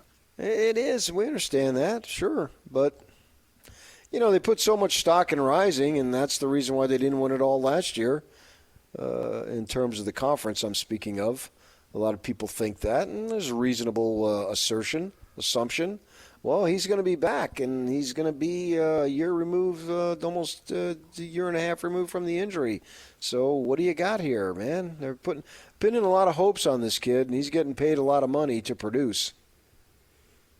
Well, he's been here 4 years, right? Well, he's been in uniform. He had a fifth year as a redshirt, but 4 he could play, and twice he's had season-ending injuries, and twice he's led them to conference championships. Talk about boom or bust. There's no middle ground. I look forward to him sitting up on the podium with his kids. I have wondered the way college sports are trending here. With we're moving towards, I don't know how long it'll be, but we're moving clearly towards an era where players are going to get paid. And then we hear, and Kyle has said this out loud into a microphone in a public setting. Hey, maybe you go to school if you want, and you don't. If you don't want. That could be where we're heading. And if that happens, why are there only 4 years of eligibility? And does college football become a perpetual minor league? We can have more 27-year-olds? No. How many rules are they going to change? There's still be 4 years? There's going to be some revolting by the public and say, that's it, forget that. No, come on. That becomes stupid at that point. PC Darrell says by January, they'll be headed to the Big Ten. Oh, you like stories. That'd be a story. College football reorganizes itself in the next 8 or 9 months. That seems too soon. It does. Given that the Oregon-Washington thing happened so quickly on the heels of USC and UCLA, the cycle of realignment in college football, I mean, you take a breath for a while you're waiting for the next contract to run out, I guess. Yes, exactly. And I don't think they need to be in the Big Ten right now anyway. Maybe by the end of the decade. That's another story, yes. Maybe sooner. But right now, I would bet the end of the decade. They're fine where they're at right now. Win the league, go to the playoff. Maybe go to the playoff without winning the league. We'll have to see how many bids the the Big 12 is going to get in a 12 or maybe in a couple of years 14-team playoff. Playoffs are bust.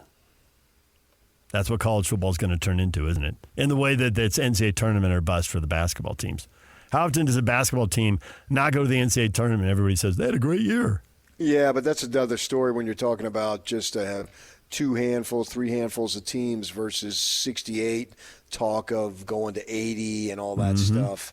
I still think there's a somewhat semblance of purity, even though there is no purity, in that you look at Utah State, they made the Sweet 16. You're spinning in it at a great year all the way. You know, you look at some of these other teams and programs that made the Sweet 16, that's not good enough. So you do have a level of accomplishment depending on who you are and where you are on the food chain list, so to speak. So I think we can potentially still have that to where you could have a really good season and it's not playoffs or bust. Now there's select group where that absolutely applies, no doubt about it. How big is that group in a 12-team playoff? You got about 6 or 8 schools. If it's but if it's a 4-team playoff, a 12-team playoff, a whatever team playoff, those schools, they are who they are. They don't change. And Utah's not in that category because so few are. I don't think there's any team in that category in the Big 12. Going forward. Big 12. That would be Texas, Oklahoma, Alabama, Georgia, Penn State, Ohio State, Michigan, and Notre Dame. Clemson? Yeah, I would question Penn State's inclusion. Well, once they're top in 12, in the 4-team world, I don't think Penn State has that expectation. But in the 12-team world, I think if Franklin doesn't make 12, he's going to get fired. Possibly. I'd have to see how they go. And just because I say 8 I teams, get your point. just because 8 or 9 teams should be there, they won't all make it. I mean, some will come up short, and coaches will get fired.